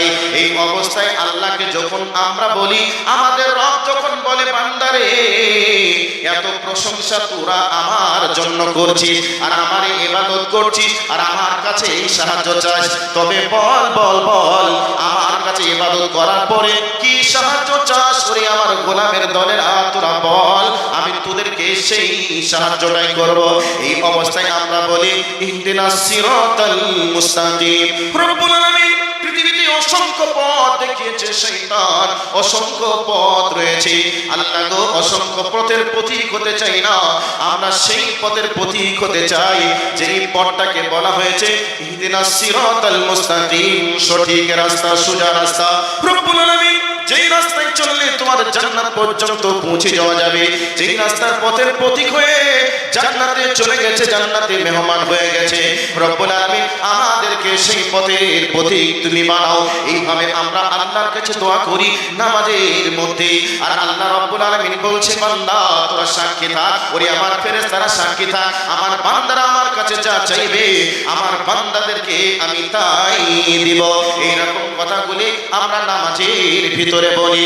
এইভাবে নামাজ যদি আমরা পড়ি ধীরস্থিরতার সহিত, আমরা সময়কে সামনে রেখে গভীর কনফিডেন্স নিয়ে, গভীর আগ্রহ নিয়ে, ভীত সন্ত্রস্ত মনোভাবে আমরা যদি রাসূলের পদ্ধতিতে সালাত আদায় করি, তাহলে আমাদেরকে এই সালাতের কারণে রব্বুল আলামিন জান্নাত প্রদান করবেন। এবার আল্লাহ রব্বুল আলামিন মুমিনের চারখানা গুণ যেটা বলেছেন সেটা আরেকবার বলে দেই। আল্লাযীনা ইউকিমুনাস সালাতা, মুমিনদের জন্য আল্লাহ রব্বুল আলামিন বলছেন মুমিন যারা হবে তারা সালাত আদায় করবে। কিভাবে সালাত আদায় করতে হবে সব বিষয়টা সংক্ষেপে হলেও আলোচনা করলাম। তাহলে মুমিনের 4 নম্বর বৈশিষ্ট্য হচ্ছে সালাত আদায় করা। এবার 5 নম্বরে চলে যাই। আল্লাহ রব্বুল আলামিন বলছেন ওয়ামিম্মা রাযাকনাহুম ইউনফিকুন। আল্লাহ রব্বুল আলামিন বলছেন মুমিনের 5 নম্বর বৈশিষ্ট্য হবে মুমিনেরা আল্লাহ রব্বুল আলামিন তাদেরকে যা সম্পদ দিয়েছে ওই সম্পদ থেকে মুমিনেরা আল্লাহ রাস্তায় দান করবে। মুমিনদের বৈশিষ্ট্য কি? দান করা। কিভাবে দান? ওই আবু তালহার স্ত্রী দান করেছিলেন উম্মে সুলাইম, ইতিহাস আপনারা শুনেছেন। মেহমানকে বসিয়ে রাখলো, মেহমানের জন্য খাবার প্রস্তুত করলো। কি খাবার ছিল? বাড়িতে তেমন কিছু খাবার ছিল না।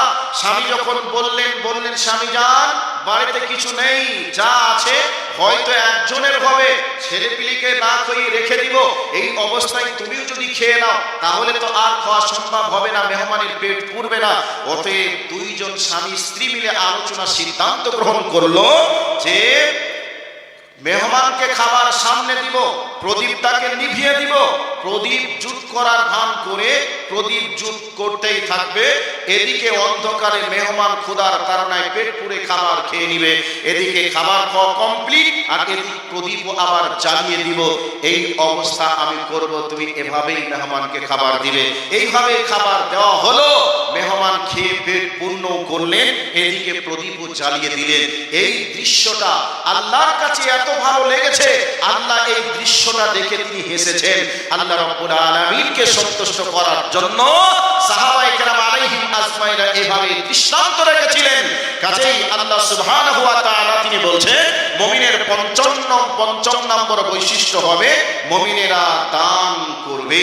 এই 5টা গুণ বলার পরে এবার আল্লাহ পাক সার্টিফিকেট প্রদান করছেন। 1 থেকে 10 পর্যন্ত পড়ার আগে সার্টিফিকেট দেয়, ঠিক আছে, ওই সার্টিফিকেট নিয়ে আমরা কোনো চাকরির ইন্টারভিউ বসতে পারি না। তো এবার ক্লাস 10 যখন পাস করি, মাধ্যমিক হয়ে যায়, তখন বোর্ড থেকে একটা সার্টিফিকেট আমাদেরকে প্রদান করা হয়।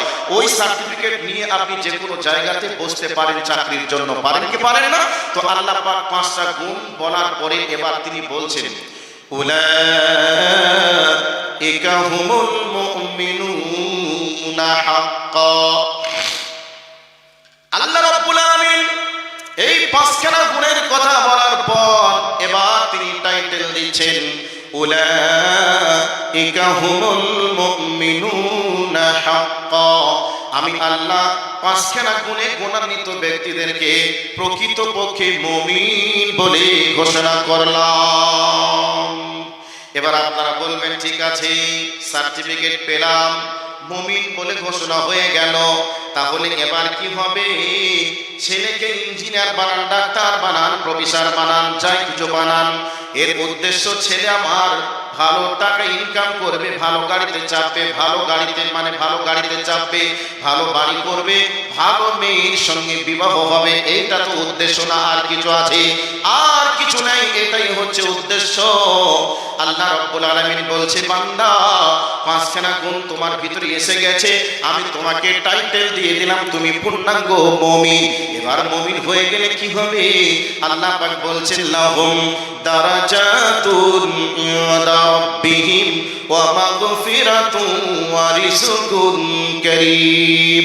আল্লাহ রাব্বুল আলামিন বলছেন, আমি আল্লাহ তোমাদেরকে প্রকৃত মুমিনের টাইটেল দেওয়ার পরে বলে দিলাম, আমি আল্লাহর কাছে তোমাদের জন্য দুইটি অফার রয়েছে।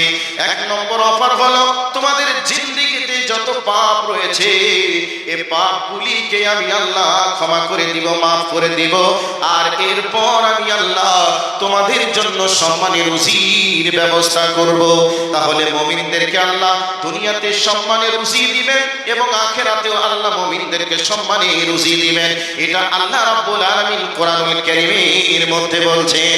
এই জন্য নবীজি বলেছে, আল্লাহ রাব্বুল আলামিন বলছেন, উলাইকা হুমুল ওয়ারিসুন। মুমিনদের জন্য আল্লাহ রাব্বুল আলামিন বলছেন, মুমিনরাই হবে জান্নাতুল ফিরদাউসের ওয়ারিস, উত্তরাধিকারী।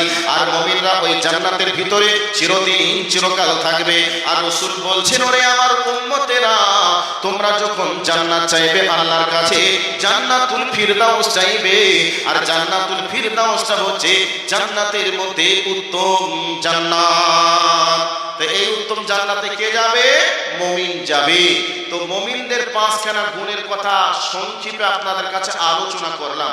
আলোচনা সংক্ষেপে কেন করলাম? আগে বলেছে, আমার পরেও একজন আলোচক আছে। মানুষের স্বভাব হলো রাত না হলে মাহফিলে আসছে না, আর রাত হয়ে গেলে মানুষ থাকছে না। তা মাহফিলটা হবে কখন? এই যে বিশাল বড় প্যান্ডেল, এই লাইট মাইক প্যান্ডেল বক্তা এতগুলো নিয়ে এসে হাজির করেছে, এর পিছনে তো একটা খরচ আছে। তো নির্দিষ্ট সময়ে যদি প্রোগ্রামকে শুরু করা যায় তাহলে নির্দিষ্ট সময়েই শেষ করাও যায়। কিন্তু আপনারা আসছেন লেট করে, আবারও চলে যাচ্ছেন আগে আগে, তাহলে কর্তৃপক্ষ ম্যানেজমেন্ট করবে কি করে? তো সেই জন্য আপনাদেরকে বলবো, ফার্স্ট সকাল সকাল সন্ধ্যা সন্ধ্যায় প্রোগ্রামকে স্টার্ট করার চেষ্টা করলে সবকিছু সফল হওয়া যাবে। তো ভাইয়া, আমি আপনাদের কাছে, আবার বৃদ্ধা নারী পুরুষ সকলের কাছে আমি বলতে চাই যে আমরা এতক্ষণ ধরে শুনলাম মুমিনের পাঁচখানা গুণ। তো মুমিনের পাঁচখানা গুণের মধ্যে একটা গুণ হবে মুমিনরা দান করবে। এবার আপনাদেরকে একটা ঘটনা শোনাচ্ছি ছোট্ট করে। একটা তো দৃষ্টান্ত শোনালামই হযরত আবু তালহার স্ত্রী উম্মে সুলাইমের ঘটনা, আর একটা আপনাদেরকে শোনাচ্ছি।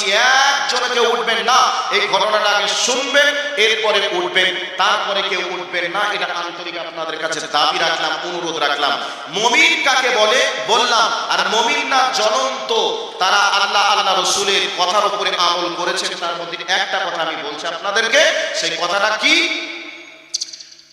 সব সময় ধনত্বশালী, প্রভাবশালী, অর্থশালী ব্যক্তিদের একটা সদা সর্বদাই একটা ঘ্যাম ছিল, অহংকার ছিল, দাম ছিল, দাম্ভিক্য ছিল। এখনো আছে, ভবিষ্যতেও থাকবে, অতীতেও ছিল। তো এইরকম একটা গরিব ব্যক্তির খাজুরের বাগানের সঙ্গে একটা ধনী ব্যক্তির খাজুরের বাগান পাশাপাশি মিলে গেছে। তো ওই গরিব সাহাবীটির ধারণা যে আমি যদি খাজুরের বাগানটাকে এই অবস্থায় রেখে দিই, হতে পারে আমার বাগানটা একদিন আমার বাগান না থাকতে পারে, মিলে যেতে পারে, তখন আমি বাগানের আর দখল পাবো না। কাজেই আমার বাগানটাকে একটু প্রাচীর দিয়ে ঘিরে নিই, আমার বাগান আমি আলাদা করে নিই। তো ঘিরতে গিয়ে একটা খাজুরের গাছ আলের সীমানার মিডিলে দাঁড়িয়ে গেছে। এই অবস্থায় বেচারা আর প্রাচীর দিতে পারছেন না। এই অবস্থায় যে ব্যক্তি বাগানের মালিক, তার নাম হচ্ছে আবু লুবাবা। ধনত্বশালী ব্যক্তির নাম হচ্ছে আবু লুবাবা। আর এতিমের নামটা, গরিবের নামটা হাদিসে ওইভাবে দেওয়া নেই প্রকাশ্যে। তো এই অবস্থায় গরিব ব্যক্তিটা বলছেন, ভাই আবু লুবাবা, আপনি আমাকে খাজুর গাছটাকে বিক্রি করে দেন, তাহলে আমার বাগানটা ঘিরতে সুবিধা হবে। বলছে, না আমি বিক্রি করবো না, আমার কি অভাব আছে তাই আমি বিক্রি করবো? শেষকালে বলছে, তাহলে আপনি দান করে দেন। আমি দান কেন করব? দান করব না। তো এই সমস্যার সমাধানের জন্য মসজিদে নববীতে রসুলের কাছে চলে গেলেন। এখন আবু লুবাবাও মসজিদে নববীতে রয়েছে। তো আল্লাহর নবীকে বলছেন, ইয়া রাসূলুল্লাহ, আমার এই সমস্যা। বাগানটা ঘিরতে গিয়ে আলের মাঝে দাঁড়িয়ে গেছে একটা খাজুরের গাছ। তো এই খাজুরের গাছটা আমি বিক্রি করতে বলছি, তাও বিক্রিও করবে না, দান করতে বলছি, দামও করবে না। ইয়া রাসূলুল্লাহ, আপনি একটা ব্যবস্থা করে দেন। তো ওই আবু লুবাবাকে রসুল বলছেন, আবু লুবাবা, ওই ব্যক্তিকে খাজুরের গাছটা বিক্রি করে দাও। না জি, আমি বিক্রি করবো না। তাহলে দান করে দাও। না, দান করবো না।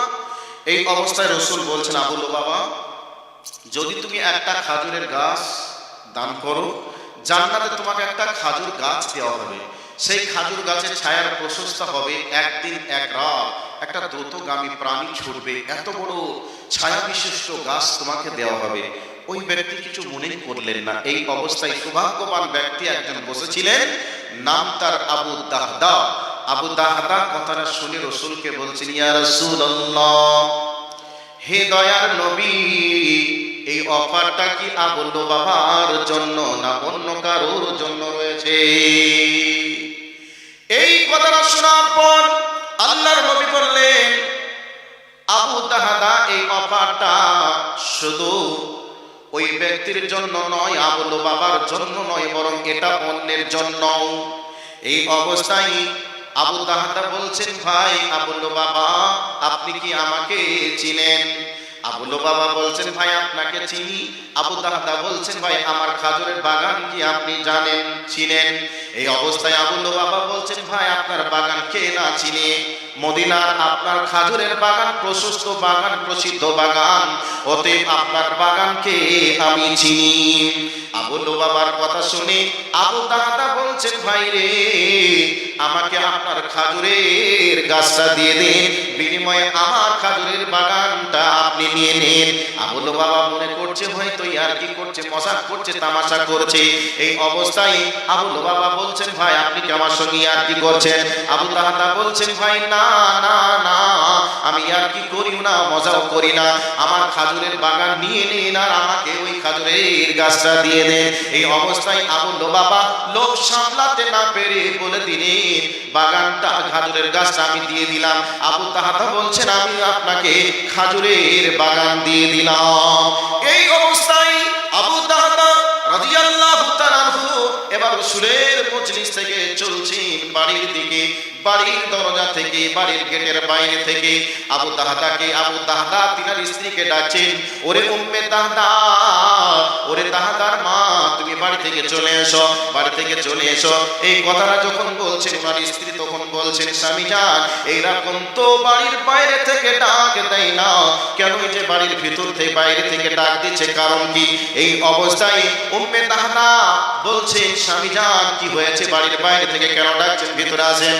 এই অবস্থায় আবু দাহদা বলছেন, বিবি রে, খাজুরের বাগান বিক্রি হয়ে গেছে, খাজুরের বাগান বিক্রি হয়ে গেছে। ওই বাগানের ভিতরে কূপ ছিল, কূপটাও বিক্রি হয়ে গেছে, বাড়ি সহ সব বিক্রি হয়ে গেছে। আমার স্ত্রী, তুমি শোনো, ওই বাগান বিক্রি হয়ে গেছে, বাগানের ভিতরে বাড়িতে যাওয়ার মতো কোনো সুযোগ নেই। তুমি বাড়ি থেকে বার হয়ে তোমার ছেলে মেয়েদেরকে নিয়ে হাজির হয়ে যাও। এই অবস্থায় উম্মে দাহদা জিজ্ঞাসা করছেন, স্বামী যান, আমাদের বিশাল বড় খাজুরের বাগান মদিনাকে কিনলো, সেই সৌভাগ্যবান ব্যক্তির নাম কি বলা যাবে?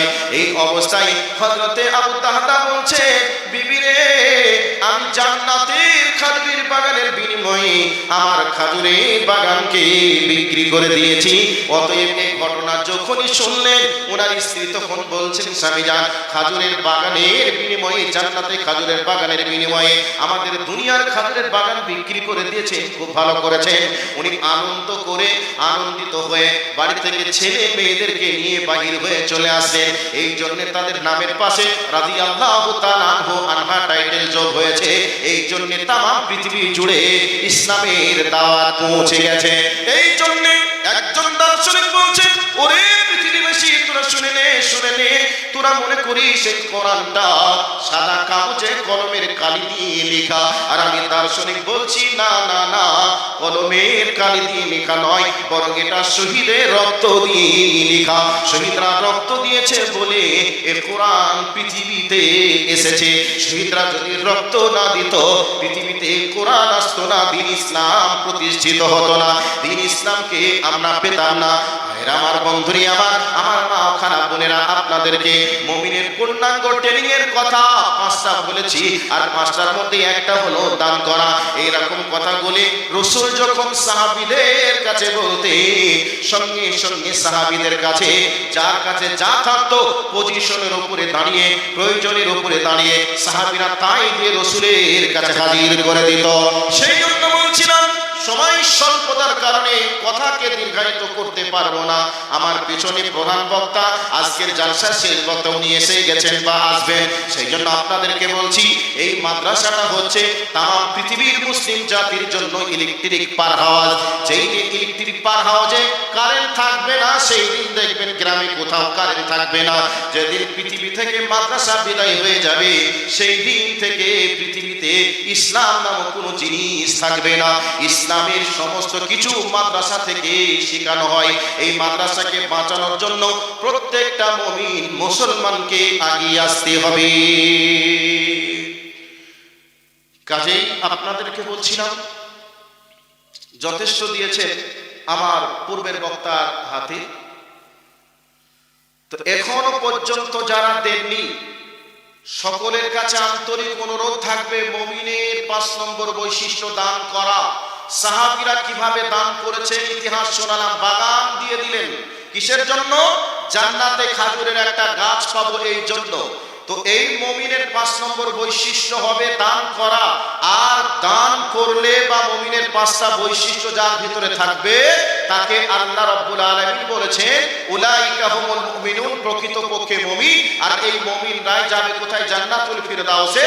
আর মুমিনরা জান্নাতুল ফিরদাউসে চিরদিন চিরকাল থাকবে, এই কথা আল্লাহ কোরআনুল কারীমে বলেছেন। সেই জন্য বলছি, মুমিনের একটা বাস্তব ট্রেনিং আমরা নিয়ে যাই। প্রত্যেকের কাছে আন্তরিক অনুরোধ থাকবে, যার কাছে যা আছে 1000, 2000, 500 করে যার কাছে যা আছে একটু দেওয়ার চেষ্টা করবেন। এবার আমি বলবো, মা ও বোনেরা, উম্মে সুলাইম তার স্বামীকে বিছানায় না খাইয়ে রাত পার করার চেষ্টা করেছেন, এরপরে মেহমানকে খাইয়েছেন জান্নাতে যাওয়ার জন্য। আল্লাহ রাব্বুল আলামিন দৃশ্য দেখে হেসেছেন। মা বোনদেরকে বলবো, প্রত্যেকটা মা বোনের কাছে আন্তরিক দাবি থাকবে, প্রত্যেকটা মা বোন কমপক্ষে 100 টাকা করে শেষকালে দিয়ে যাবেন। 100 টাকা করে হলেও আপনি দিয়ে যাবেন, এটা আন্তরিক দাবি। এবার আমার ভাই বাবাজি যারা রয়েছে, আপনাদের কাছে আমি দেখতে চাই 20 জনের কাছে, 20 জনের কাছে দেখবো কমপক্ষে একটা করে 1000 টাকা আছে দিবেন, নেই লিখে দিবেন। রমজান মাস আসছে, রমজান মাসে দিয়ে দিবেন, নেকির মাস, আমলিয়াতের মাস, এই মাসে আপনারা দিয়ে দিবেন একটা করে 1000 টাকা চাইবো। আপনাদের প্রতি আন্তরিক অনুরোধ থাকবে, একটা করে 1000 টাকা, 500 করে টাকা আল্লাহ হস্তে একটু জমা করার চেষ্টা করবেন। একবার লিল্লাহি তাকবীরের আওয়াজ দিব, সিংহের মতো গর্জন করে বলবেন যে সাহাবী মানে নিজে জান্নাতের গাছ, খাজুরের গাছ পাওয়ার জন্য তিনি একটা বাগানকে যেহেতু বিক্রি করে দিতে পেরেছিলেন জান্নাতের বিনিময়ে, আমি কেন 1000 দিতে পারবো না? কেন 500 টাকা দিতে পারবো না? আমি তো মুমিন হয়ে জান্নাতে যেতে চাইবো। সেই জন্য একটু তাড়াতাড়ি উঠে আসবেন। একজন আবু বকর নামে মাদ্রাসার শিক্ষক, নাকি মাদ্রাসার শিক্ষক, 1000 নগদ, 1000 বাকি। আর একজন 500 টাকা দিয়ে গেছে, আর একজন 5000 টাকা। মুতালিব সাহেব 5000 টাকা দিয়েছে, মাশাআল্লাহ, জাযাকাল্লাহ খায়রান জাযা ফিদ দুনিয়া ওয়াল আখিরা। আচ্ছা, একজন বেনামি 20000 টাকা দিয়েছে, লিল্লাহি তাকবীর, 20000 টাকা দিয়েছে। ওনার স্ত্রী সুস্থতা কামনার জন্য মহান প্রভু আল্লাহর কাছে 20000 টাকা দিয়ে 5 নম্বর বৈশিষ্ট্যের একটা হলো, 5টা বৈশিষ্ট্যের একটা হলো দান করা। আমি দান করলাম, বাকি যেগুলো আছে আমি আমল করার চেষ্টা করব। আল্লাহ তুমি আমাকে কবুল করো। এই নিয়াতে একটা করে 1000 টাকা দিবেন। 1000 এখন নেই, লিখে দেন, কমপক্ষে রোজার মাসে দিবেন। আর যদি বলেন 1000 পারবই না, কমপক্ষে 500 টাকা দিয়ে যাবেন। আন্তরিক দাবি, মা বোন আপনাদের কাছে একটা চাদর যাবে, আপনারা একটু দায়িত্ব নিয়ে ওই চাদরের উপরে 100 করে টাকা কমপক্ষে দিবেন। মুমিনা উম্মে সুলাইম তিনার স্বামীর জন্য কি দৃষ্টান্ত রাখলেন, না খাইয়ে মেহমানকে খাবার দিয়ে যেই দৃশ্য ঘটিয়েছিলেন, আল্লাহ হেসেছিলেন। আল্লাহর কাছে আপনিও দাবি রাখুন, আল্লাহ আমি তো হযরত উম্মে সুলাইমের মতো হতে পারলাম না, আল্লাহ গো কমপক্ষে আমি এই যে আমলটা করলাম, আজকে 100 টাকা দিলাম, আল্লাহ কিয়ামতের ময়দানে উম্মে সুলাইমের সঙ্গে হাসরের ময়দানে সাক্ষাৎ করিও। এই নিয়াতে কমপক্ষে 100 করে টাকা দিবেন। একজন ছোট্ট বাচ্চা 500 টাকা দিয়েছে, আল্লাহ তুমি কবুল করো, মনের আশাকে পূরণ করো। আরেকজন দিয়ে গেছে 240 টাকা, আল্লাহ তুমি কবুল করো, মনের আশাকে পূরণ করো, আমিন আল্লাহুম্মা আমিন। সহ সভাপতি 1000 টাকা, 500 নগদ, 500 বাকি, আল্লাহ তাআলার দানকে তুমি সাদরে মঞ্জুর করো, মনের নেক নিয়াতকে পূরণ করো। জাযাকাল্লাহু খায়রান জাযা ফিদ দুনিয়া ওয়াল আখিরা। আচ্ছা, মেয়েদের কাছে একটা কিছু পাঠান, মহিলাদের কাছে একটা কিছু পাঠান, ওনারাও কিছু দিবেন ইনশাআল্লাহ। ভাই যারা আছেন আপনাদের কাছে আন্তরিক অনুরোধ, 500 টাকা কমপক্ষে দিয়ে যান, 500 টাকা করে কমপক্ষে দিয়ে যান। যদি বলেন 500 টাকা, 500 টাকা একটু দিয়ে যান মেহেরবানি করে। 20 জনকে দেখতে চেয়েছি। ভাই আমার একজন ভাই আমার 1000 টাকা দিয়েছে, মাশাআল্লাহ, জাযাকাল্লাহ। করেছি তো, অসুস্থ হালাতে আছে তো, দোয়া করেছি। আজহাবিল বাসরাফান নাস মাদ্রাসার কেশিয়ার 2000 টাকা, 200 নগদ, 1800 বাকি, 2000 টাকা, 2000 বাকি, 200 টাকা নগদ দিয়েছে। আল্লাহ তাআলা দান কবুল করো, মনের আশাকে তুমি পূরণ করো। আয় আল্লাহ, 20000 টাকা দিয়েছে, ওনার স্ত্রী অসুস্থ, ওনার স্ত্রীর জন্য আমারও একবার দোয়া করি। আল্লাহ তুমি ডাক্তারের ডাক্তার, সার্জনের সার্জন, কবিরাজের কবিরাজ, আল্লাহ ওনার স্ত্রী কি অবস্থা আছে কেউ না জানলে তুমি জানো, আল্লাহ দয়া করে তাকে শিফায়ে কামেলা আজিলা তুমি দান করো, আমিন আল্লাহুম্মা আমিন। ভাইয়া 1000 টাকা করে 20 জনের কাছে চেয়েছিলাম, 1000 করে দেওয়ার জন্য যারা মানে দেওয়ার মতো একটু তাড়াতাড়ি আসুন। বলবেন 1000 টাকা কাছে নেই, কমপক্ষে লিখে দেন, না থাকলে রমজান মাসে দিবেন। আর যদি বলেন আমি 1000 টাকা দেওয়ার মতো নয়, কমপক্ষে 500 টাকা করে দিয়ে যান। আর যার কাছে যা আছে 100, 200, 50, 10, 20 করে যার কাছে যা আছে আল্লাহর রাস্তায় একটু জমা করে দেন। প্রধান বক্তা আসবেন, আলোচনা করবেন। লুকমান হাকিম 1000 টাকা বাকি, মাশাআল্লাহ, জাযাকাল্লাহ খায়রান জাযা ফিদ দুনিয়া ওয়াল আখিরা। আল্লাহ গো তোমার বান্দা লুকমান হাকিম 1000 টাকা দান করেছেন, তোমার বান্দা দানকে কবুল করে নাও, মনের আশাকে তুমি পূরণ করে দাও, জিন্দেগীর গুনাহগুলিকে maaf করে দাও। আত্মীয় স্বজন যারা চলে গেছেন নিরবনগরের মাটিতে, আল্লাহ সবার কবরের শাস্তিকে তুমি maaf করে দাও, আমিন আল্লাহুম্মা আমিন। আরেকজন ভাই আমার 500 টাকা দান করেছেন, আল্লাহ তুমি কবুল করে নাও, মনের আশাকে তুমি পূরণ করে দাও, জিন্দেগীর গুনাহগুলিকে তুমি maaf করে দাও, আমিন আল্লাহুম্মা আমিন। ভাই একটু তাড়াতাড়ি আসো। আচ্ছা কয়টা বাজে? প্রধান বক্তা এসে গেছে নাকি? 12:30? তাহলে বক্তাকে নিয়ে আসতে হবে। আচ্ছা ভাই, বক্তা চলে আসছেন, বক্তা চলে আসছেন, আর কিছু বলা যাবে না, আর উনিও কালেকশনও করবেন না, আলোচনা শুনবেন। আচ্ছা, বেনামিতে একজন 2000 টাকা, বাবার জন্য, বাবা মারা গেছে, বাবা মারা গেছে, আল্লাহ ওনার আব্বার কবরটাকে তুমি জান্নাতের বাগান বানিয়ে দাও, সংকীর্ণ কবরকে প্রশস্ত করে দাও। আরেকজন ভাই আমার 500 টাকা, আরেকজন ভাই আমার 500 টাকা, আল্লাহ তুমি কবুল করো। বাকি 500 টাকা নগদ, 500 টাকা বাকি, আল্লাহ তাআলার দানকে তুমি সাদের মঞ্জুর করো। আত্মীয় স্বজন যারা মারা গেছে তাদের কবরের শাস্তিকে তুমি maaf করে দাও, অন্ধকার কবরকে আলোকিত করে দাও, আমিন আল্লাহুম্মা আমিন। জাযাকাল্লাহু খায়রান জাযা ফিদ দুনিয়া ওয়াল আখিরা। ভাইয়া 100, 200, 50, 10, 20 করে যার কাছে যা আছে একটু তাড়াতাড়ি নিয়ে আসুন। প্রধান বক্তা এসে গেলে আমি 1 মিনিটও লেট করব না, ছেড়ে দিব। তাড়াতাড়ি আসুন, ওনার কাছ থেকে কোরআন এবং সুন্নাহর আলোচনা শ্রবণ করবেন। এই নিয়তে আপনারা তাড়াতাড়ি একটু দেওয়ার চেষ্টা করুন। ভাই একটু ওই বাচ্চা এই ভিতরটা একটু ঘোরাঘুরি করুন তো, সবাই দিবে ইনশাআল্লাহ কমপক্ষে। মা বোনেরা আপনারা যারা রয়েছে আপনাদের কাছে যার কাছে যা আছে একটু আল্লাহর রাস্তায় দেওয়ার চেষ্টা করুন। আর ভাই যারা বসে আছেন আপনাদের কাছে 500 টাকা করে কমপক্ষে চেয়েছি, যদি না পারেন 100 টাকা আছে, 200 টাকা আছে, 50 টাকা আছে, আল্লাহর রাস্তায় একটু দিয়ে দেন। মারিয়াম খাতুন 2000 টাকা, স্বামী মারা গেছে, স্বামী মারা গেছে, 2000 টাকা এমন জায়গায় বান্দা বেঁধেছে ঠিকানা, সীতা নেই বালিশ নাই, ক্যাথা নেই রে বিছানা, ইলেকট্রিক রানা ফ্যান কবরে জানিবে, এই দোয়া করি খোদা নিকটে তোমারে। আমার ওই মায়ের জন্য দোয়া করি, স্বামীকে হারিয়ে একাকী হয়ে গেছে রে আল্লাহ, তোমার কাছে স্বামী চলে গেছে, কিয়ামতের ময়দানে স্বামীর সঙ্গে সাক্ষাৎ করিয়ে দিও। আর স্বামীর কবরটা তুমি জান্নাতের বাগান বানিয়ে দিও, স্বামীর কবরটা তুমি প্রশস্ত করে দিও, আমিন আল্লাহুম্মা আমিন। আরেকজন ভাই আমার 100 টাকা দিয়েছে, আল্লাহ তুমি কবুল করে নাও, মনের আশাকে পূরণ করে দাও। রুস্তম আলী 1000 টাকা দান করেছেন, আল্লাহ তুমি কবুল করো। ভোগ্রাম গ্রাম থেকে ওই রুস্তম আলী 1000 টাকা দান করেছে, আল্লাহ তুমি কবুল করে নাও, মনের আশাকে তুমি পূরণ করে দাও। জিন্দেগির গুনাহকে তুমি ক্ষমা মাফ করে দাও। 1000 টাকাকে 1 লক্ষ টাকা বলে কবুল করে নাও। 1 কোটি টাকার সওয়াব তার আমলনামায় জমা রাখিও।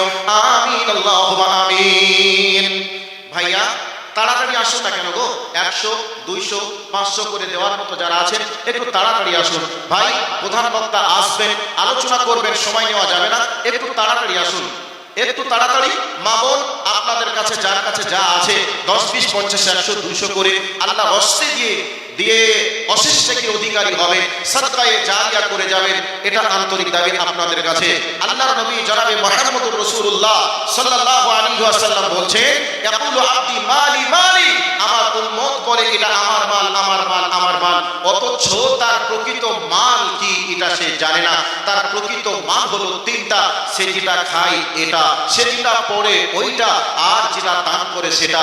মানে 3টে মাল আপনার খেয়েছেন যেটা এটাই আপনার, যেটা পোশাক পরিধান করেছেন এটাই আপনার, আর যেটা দান করেছেন ওটা আপনার।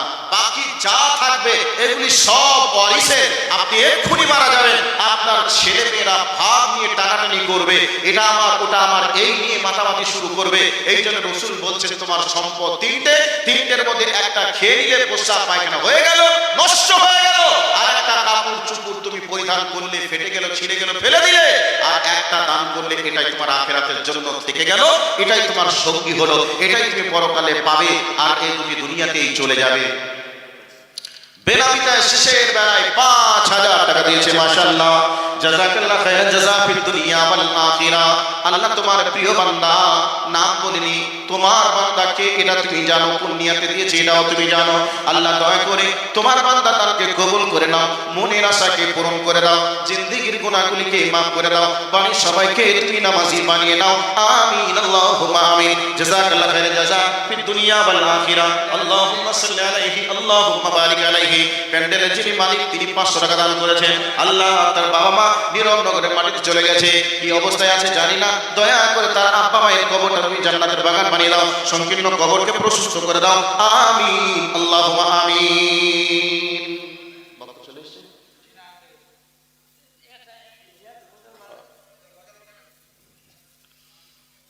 আমি গজল গাওয়ার পক্ষে নয় ভাই, আমাকে যদি বলেন আরেকটা কোরআন আয়াত বলেন বলবো, কিন্তু গজল আমি গাইতে জানিও না, গজল গাইতে জানলেও বলবো না। তো কোরআনের যে আয়াতগুলি পড়ছিলাম, মুমিন বিষয়ে আপনাদেরকে গাইড করার চেষ্টা করছিলাম, মুমিনের ট্রেনিং নেওয়া, মুমিনের ট্রেনিং নিয়ে কবরে যাওয়ার চেষ্টা আমরা সকলেই করব। পূর্ণাঙ্গ মুমিন হয়ে কবরে যেতে পারলে আল্লাহ আমাদেরকে জান্নাতুল ফিরদাউসের মেহমান বানাবেন, আর সেখানে গিয়ে আমরা সম্মানের রুজি খেতে ভোগ করতে পারবো। কাজেই আমরা চলে আসি, প্রত্যেকেই মুমিন হব এই নিয়ত করে আমরা আমল শুরু করব ইনশাআল্লাহ। ভাই বাবাজি আপনারা যারা আছেন, যদি কিছু দেওয়ার মতো থাকে একটু দিয়ে দেন, আর যদি বলে না দেওয়ার মতো নেই তাহলে এবার চুপ করে প্রধান বক্তা আসা পর্যন্ত আমি যে হাদিসটা পড়েছি হাদিসের দিকে চলে যাচ্ছি। একটা হাদিস বলছি, ওয়া আন আনাসিন রাদিয়াল্লাহু তাআলা আনহু قال قال رسول الله صلى الله عليه وسلم لا يؤمن احدكم حتى اكون احب اليه من والده وولده والناس اجمعين। বর্ণনাকারী হযরত আনাস রাদিয়াল্লাহু তাআলা আনহু, হাদিসের যিনি ব্যাখ্যা দিচ্ছেন তিনি হলেন আমাদের গ্রুপ লিডার নবী মুহাম্মদুর রাসূলুল্লাহ সাল্লাল্লাহু আলাইহি ওয়াসাল্লাম। তিনি বলছেন, লা ইউমিনু আহাদুকুম হাত্তা আকুনা আহাব্বা ইলাইহি মিন ওয়ালিদিহি ওয়া ওয়ালাদিহি। আল্লাহর নবী বলছেন তোমরা ততক্ষণ পর্যন্ত মুমিন হতে পারবে না যতক্ষণ আমি নবী মুহাম্মদ তোমার ছেলে তোমার মেয়ে তোমার বাপ তোমার মার থেকে আমি নবী মুহাম্মদ বেশি প্রিয় না হতে পারবো। এই কথাটা বিশ্বনবী বলেছেন, আর এটা হচ্ছে বুখারী এবং মুসলিমের হাদিস। এখন আমাদের নবী আমাদের কাছে আমাদের ছেলে আমাদের মেয়ে আমাদের বাবা আমাদের মা থেকে প্রিয় না আমাদের ছেলে মেয়ে প্রিয়, এটা দেখা লাগবে। এই অবস্থায় হযরতে ওমর রাদিয়াল্লাহু তাআলা আল্লাহ রাসূলের কাছে গিয়ে বলছে, ইয়া রাসূলুল্লাহ, ইয়া হাবিবাল্লাহ, আপনাকে আমি খুব ভালোবাসি। এই কথাটা শুনে রাসূল বলছেন, উমর তুমি বলো সর্বপ্রথম তুমি কোন জিনিসকে ভালোবাসো, তারপরে তুমি আমাকে ভালোবাসো। এই কথাটা শোনার পরে হযরত উমর বলছেন, ইয়া রাসূলুল্লাহ, আমি যেই দিন থেকে ইসলাম কবুল করেছি এই কলিজার ভিতরে আমি নিজের জীবনকে আগে মহব্বত করি, এরপরে আপনাকে ভালোবাসি। আল্লাহর নবী বললেন, ওমর রে, এখনো পর্যন্ত তুমি পূর্ণ মুমিন হতে পারোনি। এবার ওমর টেনশনে পড়ে গেলেন, কি ঈমানের কমতি রয়েছে, আমি এখনো পূর্ণ মুমিন হতে পারলাম না, এমন কি ঈমানের কমতি রয়েছে।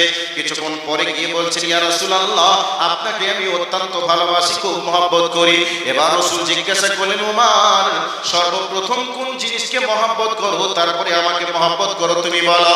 ওমর বলছেন, নবী গো, যেই দিন থেকে আমি ইসলাম কবুল করেছি আমার এই অন্তরের ভিতরে আপনার জায়গা আগে, আপনাকে আমি ভালোবাসি, এরপরে আমার নিজের জীবনকে ভালোবাসি, তারপরে আদার্স। এই কথাটা যখনই নবীজিকে বললেন, ওমরের কথা শুনে ১,৫০০ বাকি, নানা নানির জন্য ২,০০০ টাকা, ৫০০ টাকা নগদ, ১,৫০০ টাকা বাকি। আল্লাহ যোগ্য নানা নানির যোগ্য নাতি ছিল, ২,৫০০ টাকা দান করলো। আল্লাহ তার দানকে কবুল করে নাও, নানা নানিকে তুমি জান্নাতি মেহমান বানিয়ে দাও, আমিন, আল্লাহুম্মা আমিন। যাই হোক, বক্তা সাহেব চলে এসেছেন, আর বলছি না। তবে হযরত ওমর আল্লাহর নবীকে বললেন, ইয়া রাসূলুল্লাহ, ইসলাম কবুল করেছি, সেই দিন এই তার ভিতরে অন্তরের ভিতরে আপনার প্রেম ভালোবাসা আগে, এরপরে আমি নিজের জীবনকে ভালোবাসি। আল্লাহর নবী বললেন, এবার তোমার পূর্ণ ঈমান এসেছে, কাজেই আল্লাহ রাসূলের সুন্নাতকে মানতে হবে আমাদেরকে। এবার এই ভালোবাসার ব্যাখ্যা অনেক রয়েছে, বলা সম্ভব নয়। এক কথায় আল্লাহ আল্লাহ রসুলের ভালোবাসা আমাদের অন্তরে থাকতে হবে। তবে ব্রেলিদের মতো শুধু ভালোবাসি ভালোবাসি, ইয়া রাসূলুল্লাহ, ইয়া হাবিবাল্লাহ বলবো, রসুলের আদর্শ আমাদের কাছে থাকবে না। ওই ভালোবাসা ভালোবাসা নয়, কোরআন হাদিসের ভিত্তিতে ভালোবাসা। কাজে রসুলের আনুগত্য, আল্লাহ রাব্বুল আলামিনের হুকুম মানা, এই দৃষ্টিকোণ থেকে আল্লাহ আল্লাহ রসুলের দিকে মহব্বত আমাদেরকে করতে হবে। কাজে আল্লাহ কোরআনের যে আয়াতগুলি নিয়ে তোমার বান্দাদের কাছে আলোচনা করেছি, তোমার বান্দা সহ আমাকে এই আলোচনাগুলিকে মেনে চলা তৌফিক তুমি দান করো, সকলে বলি আমিন। ওয়া আখির দাওয়ানা আনিল হামদুলিল্লাহি রাব্বিল আলামিন। রব্বানা তাকাব্বাল মিন্না ইন্নাকা আনতাস সামিউল আলিম ওয়া তুব আলাইনা ইন্নাকা আনতাত তাওয়াবুর রহিম বিরহমাতিকা ইয়া আরহামার রাহিমিন, আমিন সুম্মা আমিন। আসসালামু আলাইকুম ওয়া রাহমাতুল্লাহি ওয়া বারাকাতুহু। আসসালামু আলাইকুম ওয়া রাহমাতুল্লাহি ওয়া বারাকাতুহু। এখন আমাদের সামনে বর্তমান জগতের যুক্তিবাদী ও আলোড়ন সৃষ্টিকারী বক্তা জনাব মৌলানা আলমগীর সরদার সাহেব, মুখপাত্র জামিয়াতে আহলে হাদিস, উনি আসছেন। আমাদের যতক্ষণ ধৈর্য থাকবে, আশা করি ওনার বক্তৃতা ততক্ষণ দীর্ঘায়ী হবে।